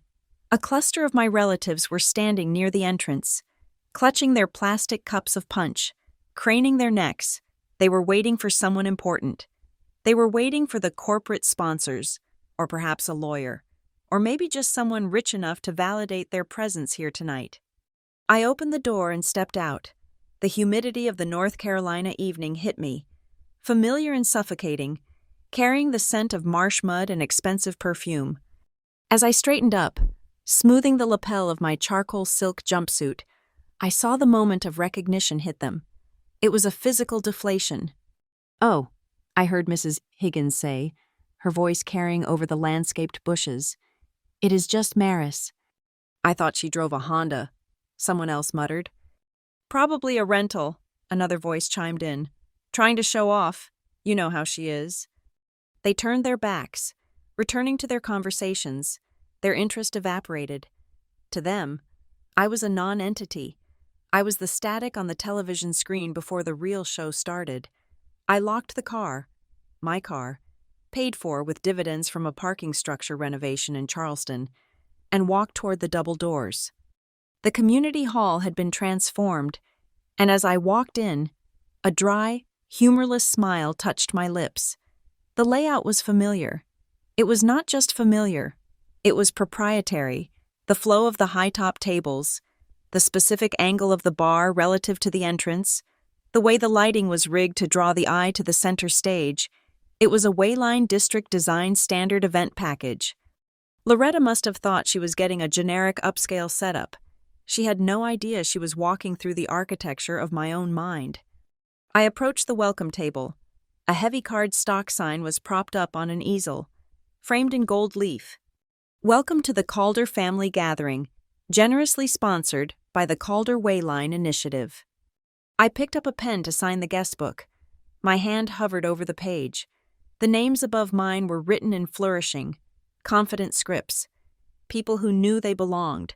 I signed my name in the sharp, architectural block letters I used for blueprints. Maris Calder. "Wayline," I heard Uncle Dean grumbling nearby, squinting at the sign. "Who are they, anyway? Loretta says they are some big investment firm from Charlotte." "I heard they are a subsidiary of a tech giant," his neighbor replied. "Big money, very hush-hush." I capped the pen and set it down. The big money was standing 3 feet away from them, wearing a jumpsuit that cost more than Dean's first car, but they looked right through me. "Maris." The voice cut through the ambient jazz music like a glass shattering. Aunt Loretta was bearing down on me. She was wearing a dress that was too tight and too bright, a shade of turquoise that screamed for attention. Her hair was sprayed into a helmet of blonde ambition. She did not hug me. She did not offer a hand. She stopped 2 feet away, her eyes scanning me from head to toe, looking for a loose thread, a scuff mark, anything she could criticize. When she found nothing, because the tailoring was impeccable, she frowned slightly, as if disappointed by my competence. "You made it," she said. It sounded like an accusation. "Hello, Aunt Loretta," I said. "The hall looks beautiful." "It is, isn't it?" she preened, smoothing her skirt. "I have been working on this for months. The sponsors were very specific about the quality, and naturally, I had to manage everything. You know how hard it is to get good help." She reached out and grabbed my arm. Her grip was tight, her nails digging into the silk. "Speaking of help," she said, her voice dropping to a whisper, "the catering staff is short one server. They are overwhelmed with the appetizers. Since you are here early, and since you know your way around a service tray, could you just jump in and help circulate the stuffed mushrooms? Just for 20 minutes until the speeches start?" I looked at her hand on my arm. I looked at her face. It was breathtaking. I was 28 years old. I owned a company that reshaped city blocks. I had just driven here in a $70,000 car, and within 30 seconds of entering her orbit, she had demoted me back to the help. "Loretta, I am a guest," I said calmly. "Oh, stop being difficult," she snapped, her smile not wavering for the benefit of the onlookers. "We are family. Family pitches in. Unless you think you are too good for us now that you have whatever little job you have in the city." She grabbed a silver tray of hors d'oeuvres from a passing table and shoved it into my hands. The metal was cold against my palms. "Just the back of the room. Maris, keep the traffic moving. You were always good at being in the background." She turned on her heel and walked away before I could respond. I stood there, holding the tray. The old instinct, the muscle memory of obedience, of making myself small to survive, flared up in my chest. My fingers tightened around the silver handles. I walked toward the kitchen doors, intending to set the tray down on the nearest counter and walk away. But as I neared the service entrance, I saw Loretta stop to talk to Great Aunt Marge. They were standing near the punch bowl, their backs to me. The acoustics in the hall were excellent. I knew they were. I had designed the sound-dampening baffles for this specific venue model, but sound carries in strange ways when you are the subject of the conversation. "It is nice of you to include her," Marge was saying, nodding in my direction. "After all the trouble she caused, running away like that." Loretta took a sip of her wine. She let out a long, performative sigh. "Well, you know me, Marge. I have a soft heart. I could not leave her out. It would look bad." She leaned in closer, but her voice was still projected, sharp and clear. "But let us be honest. She is not really family. She is not family in the way Brielle is. She is just here because I pity her. We took her in. We fed her. But you cannot change blood. She is just a guest who stayed too long. On paper, maybe she is a Calder. But in reality, she is not one of us. She is not really family."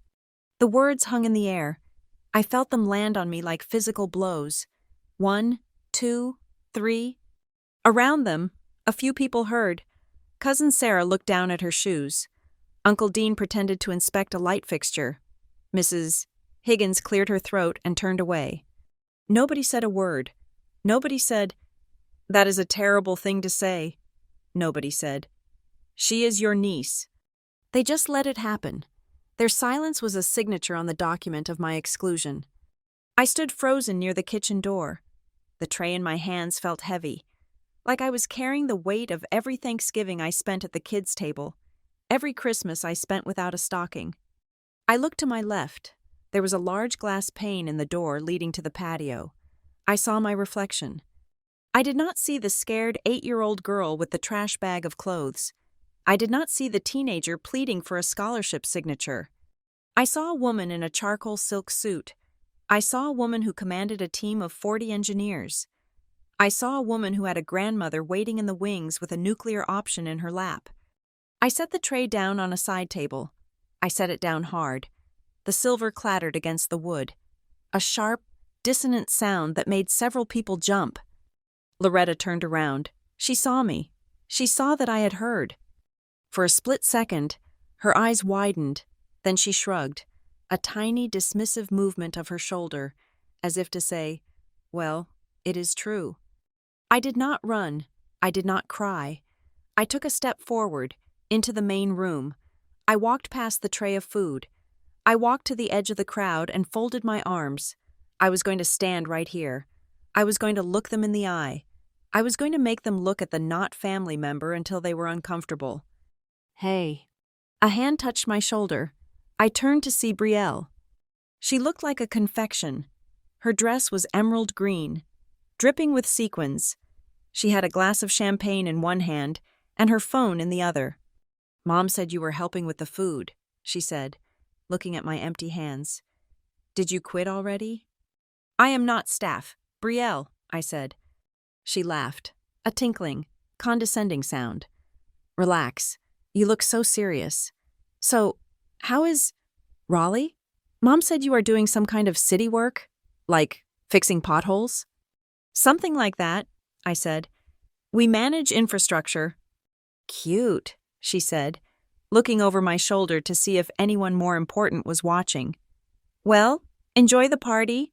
It is going to be a big night for us, for the family." She stepped closer, lowering her voice, her eyes gleaming with greed. "Grandma is going to announce the property transfers tonight. Mom is pretty sure I am getting the oceanfront condo in Wrightsville Beach. You know, the penthouse. I have already picked out new furniture. I am going to gut the kitchen. It is so dated." She looked at me, expecting envy, expecting me to crumble. "You are going to gut the kitchen?" I asked. "Oh, absolutely," she said. "It needs to be modern. Not that you would know much about high-end real estate, but don't worry. Mom said Grandma probably has a check for you, you know, for a down payment on a starter home or something, so you won't leave empty-handed." "That is very generous," I said, my voice flat. "We take care of our own," Brielle said, unironically, "even the ones on the fringe." Suddenly, the chatter in the room died down. It started at the front entrance and rippled backward, like a wave of silence crashing over the crowd. The double doors swung open. "She is here," someone whispered. My grandmother, Josephine Calder, did not walk into the room. She rolled in. But she did not look like the invalid Loretta had described. She was sitting upright in her customized titanium wheelchair, her posture as rigid as a steel beam. She was not wearing a grandmotherly shawl. She was wearing a navy blue blazer with sharp shoulders, tailored trousers, and a pair of pristine white designer sneakers. She looked modern. She looked fierce. She looked like a CEO entering a hostile boardroom. Behind her, pushing the chair, was Miles Caro, looking grim and satisfied. The room held its breath. Loretta rushed forward, her face arranging itself into a mask of solicitous concern. "Mother," she cried, reaching out with both hands. "Oh, you made it. Let me help you. Let me get you to the main table. We have a special cushion for you." Josephine raised one hand. It was a small gesture, but it stopped Loretta in her tracks. "I am fine, Loretta," Josephine said. Her voice was not loud, but it carried to the back of the room. It was the voice of a woman who had spent 40 years shouting over construction drills. "I do not need a cushion. I need a microphone." Loretta froze, her hands hovering in the air. "Oh, of course. But first, dinner. We have the seating chart." Josephine ignored her. She scanned the room. Her gray eyes moved over the faces of her neighbors, her distant cousins, the people who had spent the last hour ignoring me. Then, her eyes found mine. She did not smile. She nodded. It was a nod of recognition, a nod of partnership. She rolled her chair forward, moving into the center of the spotlight. On her lap, resting against the dark fabric of her trousers, was a small black box. It was made of velvet. It caught the light from the chandeliers above. It was not a jewelry box for a pearl necklace. It was too square. It was too substantial. Josephine placed her hand over the box. She looked at Loretta, then at Brielle, and finally, she looked at the crowd. "Thank you all for coming," she said. "I have been told this is a party to celebrate family, to celebrate the future." She paused, her fingers tapping the lid of the box. "But before we eat, I have a few corrections to make regarding the definition of those words." The air in the room grew thin. I watched Loretta's smile start to tremble at the edges. I watched Brielle clutch her champagne glass a little tighter.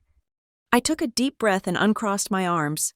I stood up straight, my shoulders back, my feet planted firmly on the floor I had designed. The game was over. The renovation was about to begin. The guests shuffled toward their assigned seats, the scraping of chairs against the hardwood floor echoing through the hall like the tuning of an orchestra before a discordant symphony. Loretta had orchestrated the seating chart with the precision of a battlefield commander. She sat at the center of the high table, directly to the right of Josephine's wheelchair. Brielle sat on the left, fluffing the skirt of her emerald gown, looking every inch the crown princess in waiting. Uncle Dean took the seat next to Loretta, looking uncomfortable in a tuxedo that was slightly too tight around the neck. I walked to the back of the room. Table 9 was practically in the kitchen. It was a small, round table with a wobbly leg. Shoved into the corner, near the fire extinguisher, my name card, Maris Calder, was printed on plain paper. Unlike the gold-embossed cards at the main table. I sat down, placing my hands flat on the tablecloth, and watched the performance unfold. Josephine did not look at the menu. She did not look at the centerpiece. She rolled her chair slightly back from the table, creating a distinct separation between herself and Loretta. Her eyes scanned the room, sharp and calculating, until they landed on me in the far corner. She frowned. It was a deep theatrical furrow of the brow that stopped the waiters in their tracks. "Miles," Josephine said, her voice cutting through the low murmur of conversation. She gestured to her lawyer, who was standing nearby. "I cannot conduct business from this distance. I need someone to take notes on the succession plan, someone who understands the details." Loretta leaned in, her smile tight. "Mother, do not worry. Brielle can take notes. She has beautiful handwriting.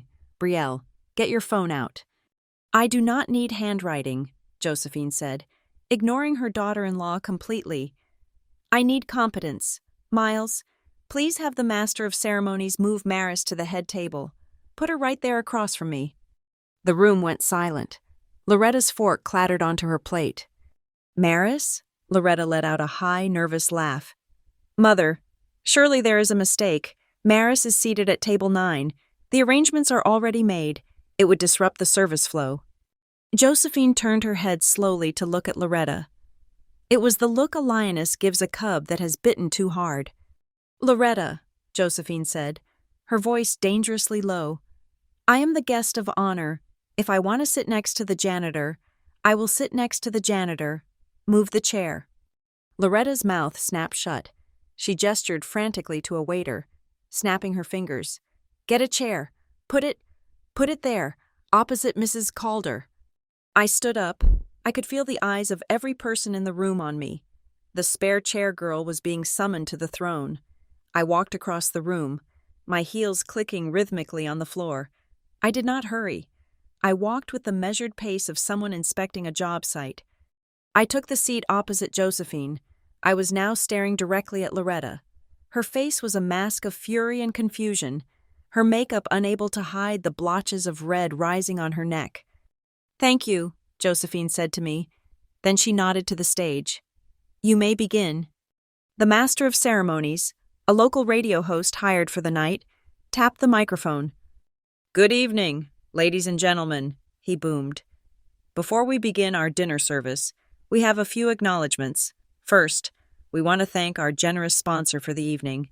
This beautiful gala, the venue, the catering, and the decor have been fully underwritten by the Calder Wayline Initiative.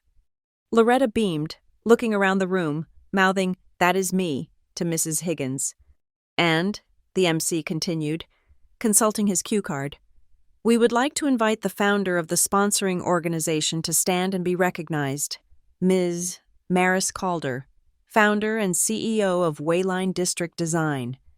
For 3 seconds, nobody moved. The information simply could not process in Loretta's brain. It was like trying to run sophisticated software on a computer from the 1990s. Then, slowly, I stood up again. Thank you, I said. My voice was steady, projected from the diaphragm. Wayline is honored to support this gathering. A gasp rippled through the room. It wasn't a polite gasp. It was the sound of air being sucked out of a vacuum. There must be a mistake, Loretta hissed, leaning across the table. Maris? You? You work for a city department. You do not have a company. You do not have money. Wayline District Design, I said, looking her in the eye. We specialize in urban flow and spatial efficiency. We have been handling the logistics for Calder Harbor Holdings' northern assets for 2 years. That is impossible, Brielle squeaked. You drive a rental car. Josephine reached out and tapped the microphone that had been placed on the table for her speech. The feedback whine silenced the table instantly. It is not a mistake, Josephine said. She did not stand. She ruled from her chair. Sit down. Everyone, I have a story to tell. I sat. Loretta looked like she was having a cardiac event, but she sat too, paralyzed by the shift in gravity. 80 years ago, Josephine began, her voice echoing off the walls. My husband built the first pier in this county. He built it on sand. Everyone told him it would sink, but he knew that if you drive the pylons deep enough, if you find the bedrock, the structure will hold. Families are like that. You think they are built on blood. But blood is just liquid. It washes away. Families are built on the bedrock of how you treat one another when the lights are off. She paused, her gray eyes finding Loretta's. For 20 years, I was told a story about a little girl. I was told she was difficult. I was told she was broken. I was told she was a burden who had been graciously taken in by a saintly aunt and uncle. Loretta straightened her spine, trying to reclaim the narrative. We did our best. Mother, it was not easy. A child like that. A child like what? Josephine cut her off. A child who was made to sleep in an attic while guest rooms stood empty? A child who was made to serve appetizers at her own cousin's engagement party? A child who was told, repeatedly, that she was a line item in a budget, not a person? The room was dead silent. You could hear the hum of the refrigerator from the kitchen. "I wrote letters," Josephine said. "Hundreds of them. Birthday cards with checks inside. Letters asking to visit. Letters asking for pictures." She reached into her blazer pocket and pulled out a thick packet of envelopes, tied with a rubber band. She tossed them onto the table. They landed with a heavy thud in front of Uncle Dean. "Return to sender," Josephine read. "Addressee unknown. Moved. No forwarding address." Dean went pale. He stared at the letters as if they were radioactive. There was a mix-up with the post office," Loretta stammered, her voice trembling. "You know how rural mail is. Mother, we never saw these. If we had known—" "And the legal motion?" Josephine asked softly. "What legal motion?" Brielle asked, looking between her parents. 5 years ago," Josephine said, turning to the room, addressing the audience as if she were giving testimony, "my son and daughter-in-law brought a lawyer to my home in Florida. They presented me with a document to restructure the family trust. They wanted me to sign a clause stating that Maris Calder was mentally unstable, prone to violence, and incapable of managing financial assets. They wanted her share of the trust revoked and transferred to Brielle." A murmur broke out in the room. Mrs.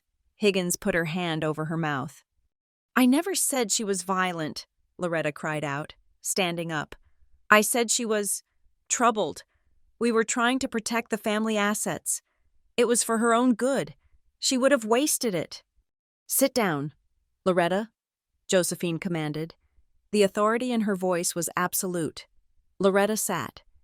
"I refused to sign," Josephine continued, "but I stayed away because I was afraid. I was afraid that maybe, just maybe, you were right. Maybe she was damaged. Maybe she did hate me." She turned her wheelchair so she was facing me directly.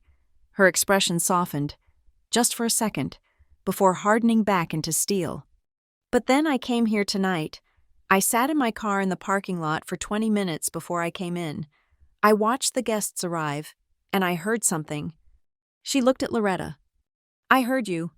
Loretta, standing by the punch bowl, I heard you say to your friend, 'She is not really family. She is just here because I pity her. She is not one of us.'" Loretta's face went gray. She opened her mouth to speak, but no sound came out. "You confirmed it," Josephine said. "You confirmed everything I suspected. You did not take her in. You took her hostage. You used her labor. You took the stipend checks I sent for her care. Oh yes, I know about those too. And you treated her like a piece of furniture you wanted to throw out but couldn't find the receipt for." "That is not true," Brielle shouted, tears welling in her eyes. "We gave her a home. She had food. She had clothes." "She had a roof," Josephine corrected. "A prison has a roof. Brielle, that does not make it a home." Josephine reached down to her side. She picked up the black velvet box that had been resting on her lap. The air in the room seemed to vibrate. Every eye was glued to that box. "This family controls $3 billion in assets," Josephine said. "We own the coastline. We own the marinas. We own the buildings where people live and work. That kind of power requires a specific kind of person to wield it. It requires someone who understands that a structure is only as good as its foundation." She popped the lid of the box open. Inside, the platinum ring gleamed under the chandelier light. It was heavy, masculine, engraved with the lighthouse sigil of the Calder family. "This is the chairwoman's signet," Josephine explained. "It carries the controlling vote of the board. Whoever wears this ring has the final say on every acquisition, every sale, and every trust disbursement. It has the power to evict. It has the power to build. And it has the power to cut funding." She held the box out. She turned it slowly toward Brielle. Brielle leaned forward, her breath hitching. Her hand twitched, as if she were about to reach for it. Josephine held it there for a heartbeat, then continued turning. She turned past Brielle. She turned past Loretta, whose eyes were fixed on the ring with a hunger that was terrifying to witness. She turned past Uncle Dean, who was staring at his shoes. She stopped when the box was facing me. "Maris Elaine Calder," Josephine said. Her voice was formal, like a judge delivering a verdict. "You were told you were not family. You were told you were a technicality.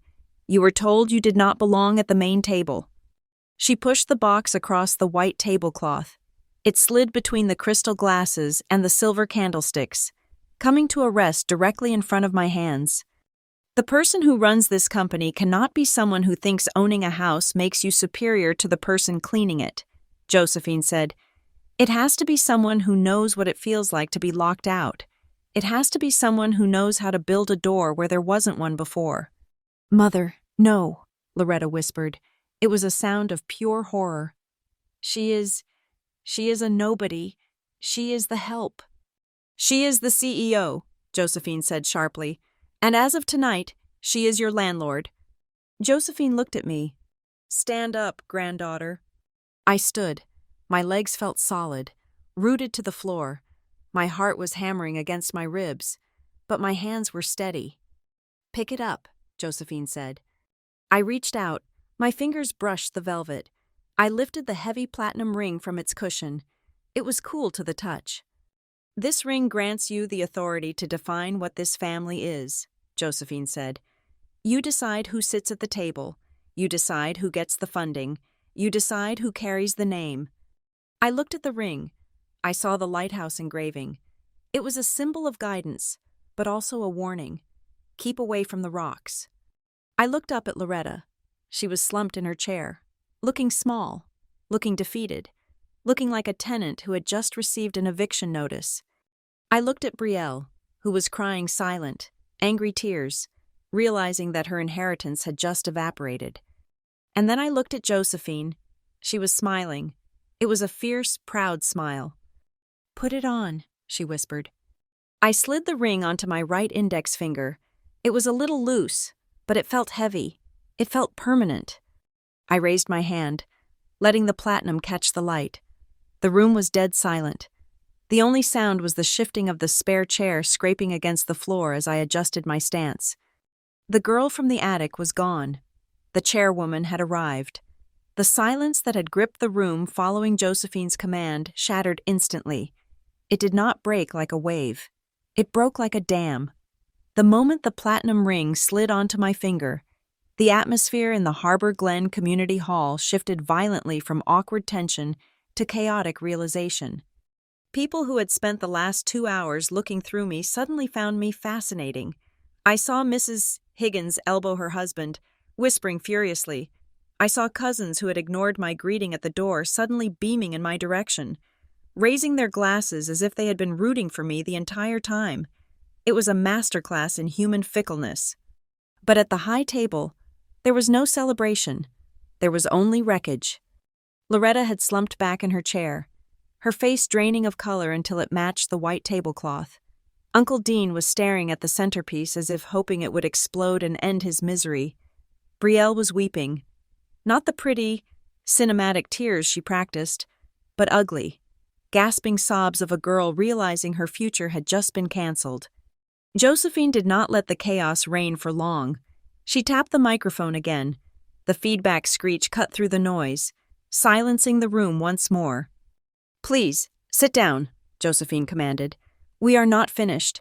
There is the matter of the paperwork." She gestured to Miles Caro.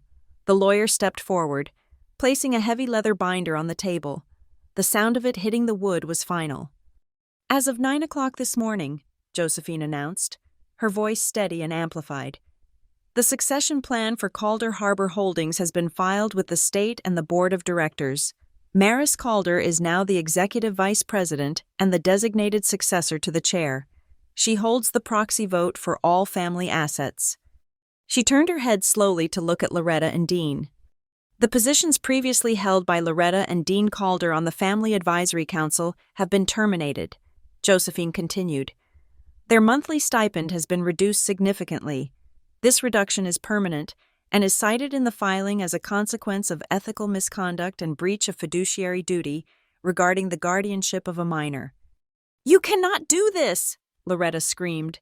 She shot up from her chair, knocking her wine glass over.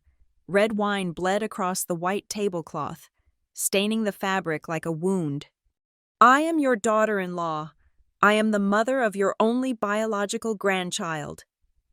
Loretta pointed a trembling finger at me. "She is nothing.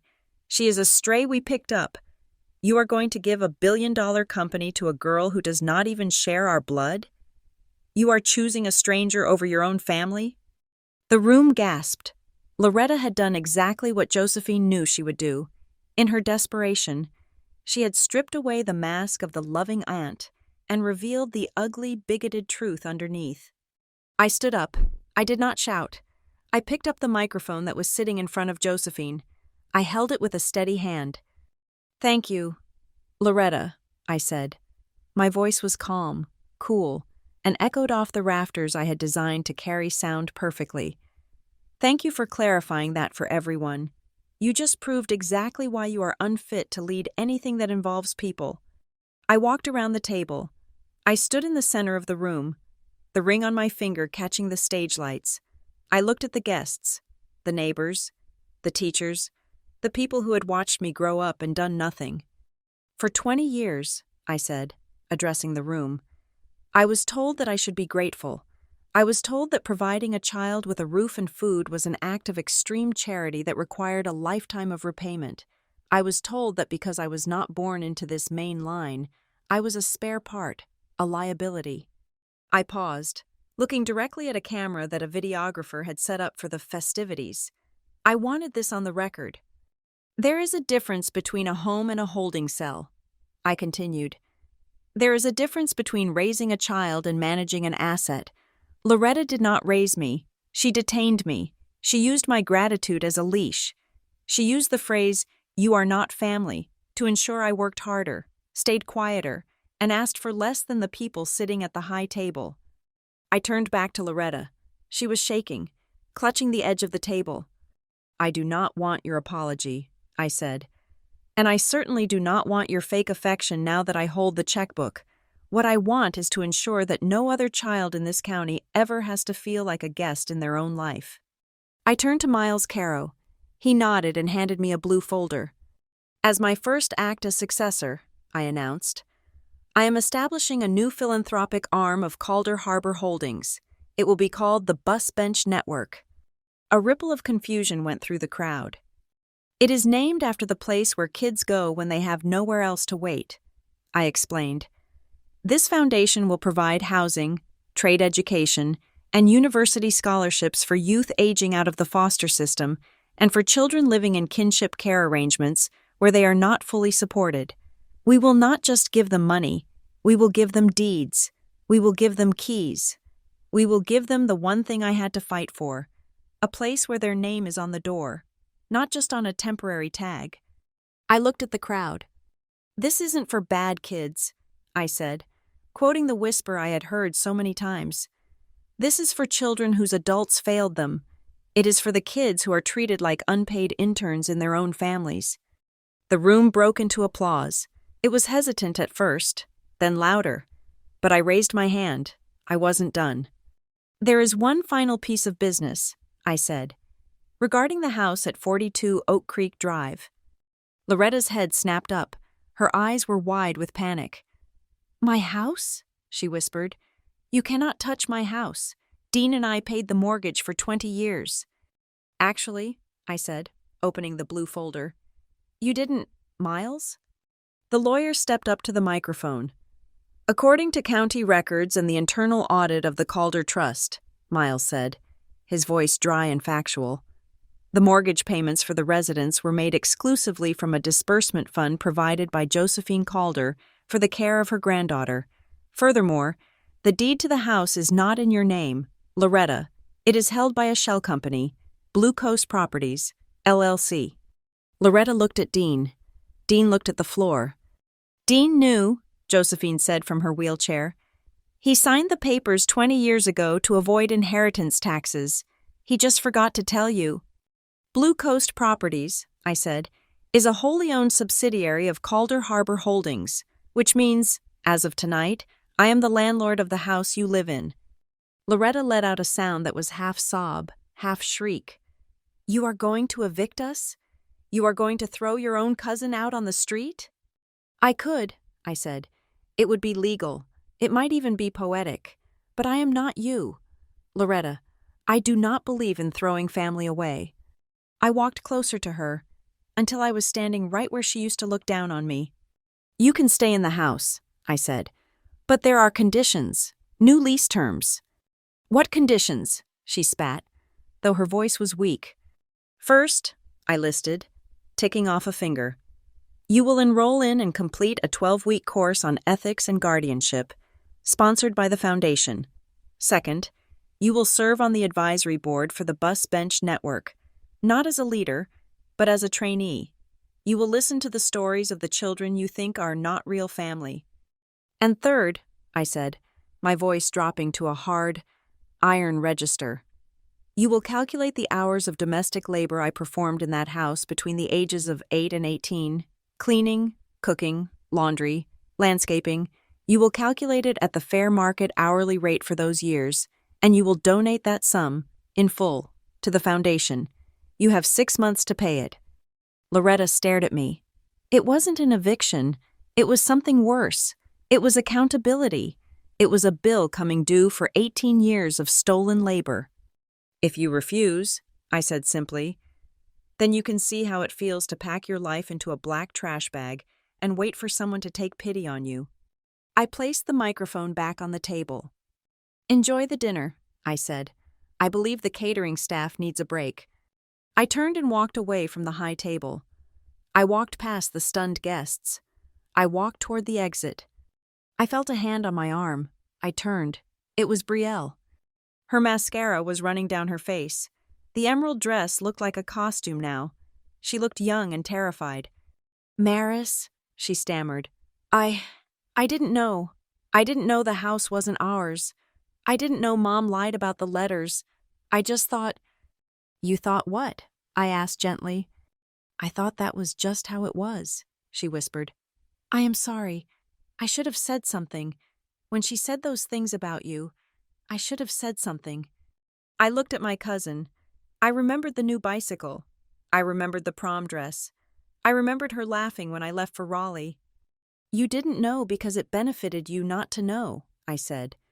Ignorance is a luxury, Brielle, and you have been living in luxury for a long time. Not knowing and not wanting to know are two different things. You are going to have to figure out which one you are guilty of. What am I going to do? She asked, looking at her mother, who was still sobbing at the table. I don't know how to do anything. Then learn, I said.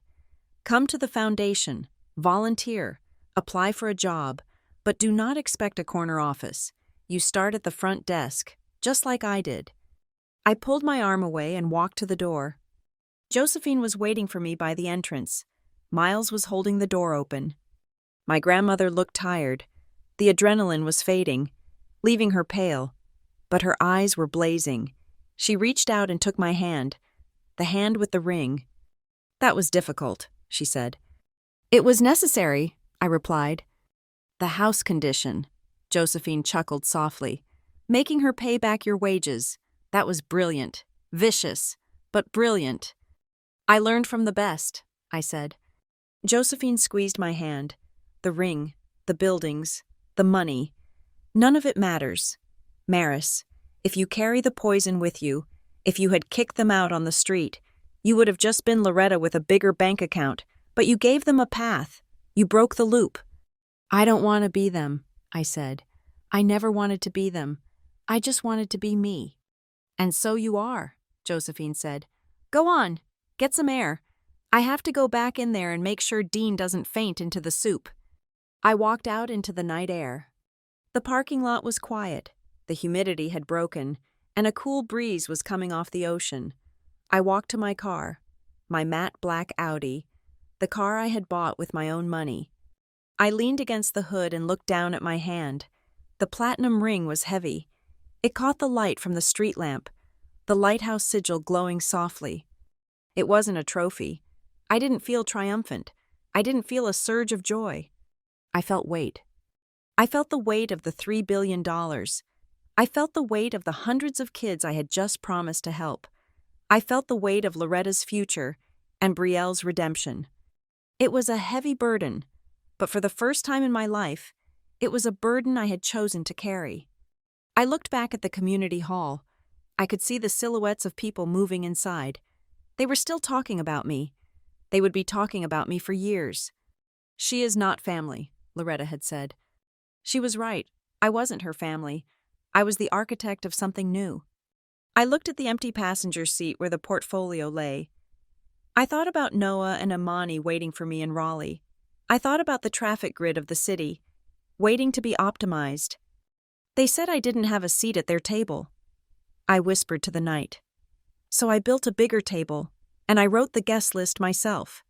I got into the car and started the engine. I didn't look back at the house on the hill. I looked forward, to the road stretching out ahead of me, a road I had designed, leading to a destination of my own making. Thank you so much for listening to Maris's journey from the spare chair to the head of the table. I would love to know where you are listening from today. Are you tuning in from a bustling city like Raleigh, or a quiet town like Harbor Glen? Let me know in the comments below so we can connect. And if you enjoyed this story of justice and resilience, please subscribe to the Lila Revenge Stories channel, like this video, and hit that hype button so more people can hear this story.